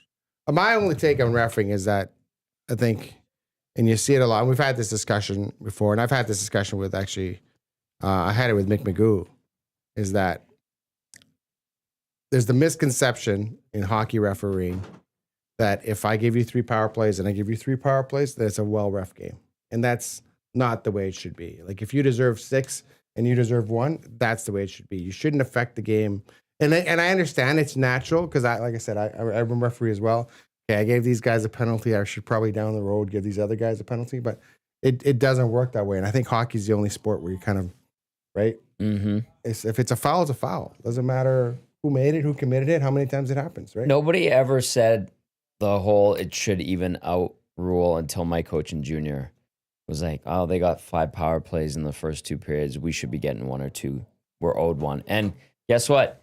He was right. No, that's because It that's would the happen. I was like, mentality. oh, And that, And yeah. it's human nature. Yeah. You're like, okay, I'm trying to be even Steven here. So, but no, man, if one team has the puck all night, but I would never think like, if- oh, we're owed a power play. I would just be like, well, that was a penalty. We did something stupid. If a Okay, team takes kill 7 it. straight infractions, they deserve 7 straight penalties. Yeah. Yeah. Not we've called you. We got to wait to call the other. and then the team other stuff. one was like, well, their power play's so good, so we don't want to give them a penalty because they probably score on the power play. That's not your problem. Mhm. That's not That's your true. problem at all. Your problem is to call the infractions, and yeah. So it's funny because I remember I was reading an article about American players going and playing in the Japanese league, And if they rip it up in the Japanese league, suddenly the strike zone gets a lot wider for the foreign players, right? If they're ripping it up, suddenly you got to spring for pitches at your head because they're going to be called strikes. Like you're talking about manipulating the game, right? And then if you're a pitcher and you're doing well and you're a foreign pitcher, then suddenly it's also really tight. Really We're about done here. Thanks, Derek, for coming in. Thanks for airing all your grievances. No problem. We enjoy it. I'll have It's some great. more next time. Yeah, I know. I'm not surprised. We've got the lock shop coming up. We've got 2 guys and a goalie today, EST afternoons with Hernan and Gager. We've got the Reed Wilkins show with Jay Milne. That's all to come here on Edmonton Sports Talk on this Tuesday. Again, thank you, Why is DVD. it called the Reed Wilkins J. Milne Show? It was just I don't know. It became the Reed Wilkins show with Jay Milne. Reed got the top billing, and Jay was added on top of it. All right. Somebody, I don't know. I played football with Jay's brother. Yes. Reed and Jay's family, he knows everyone, it seems. Yep. Good work, Brendan, also behind the camera there. Thanks to everyone for tuning into the EST Hangout presented by Sentinel Storage. As I said, Lock Shop coming up in just a few minutes right here on your clear choice for Edmonton Sports. On behalf of Tommy, DVD, Matt, and Brendan, thanks for tuning in. We will talk with you again tomorrow on The Hangout. Bye now. Let's go. There you go, right in front of the camera. First-time guest, long-time listener, fan of the original draft commissioner. Welcome to the EST Hangout presented by White Claw Hard Seltzer. The difference is clear. Matt Iwanyk, Tom Zola with here, joining us today.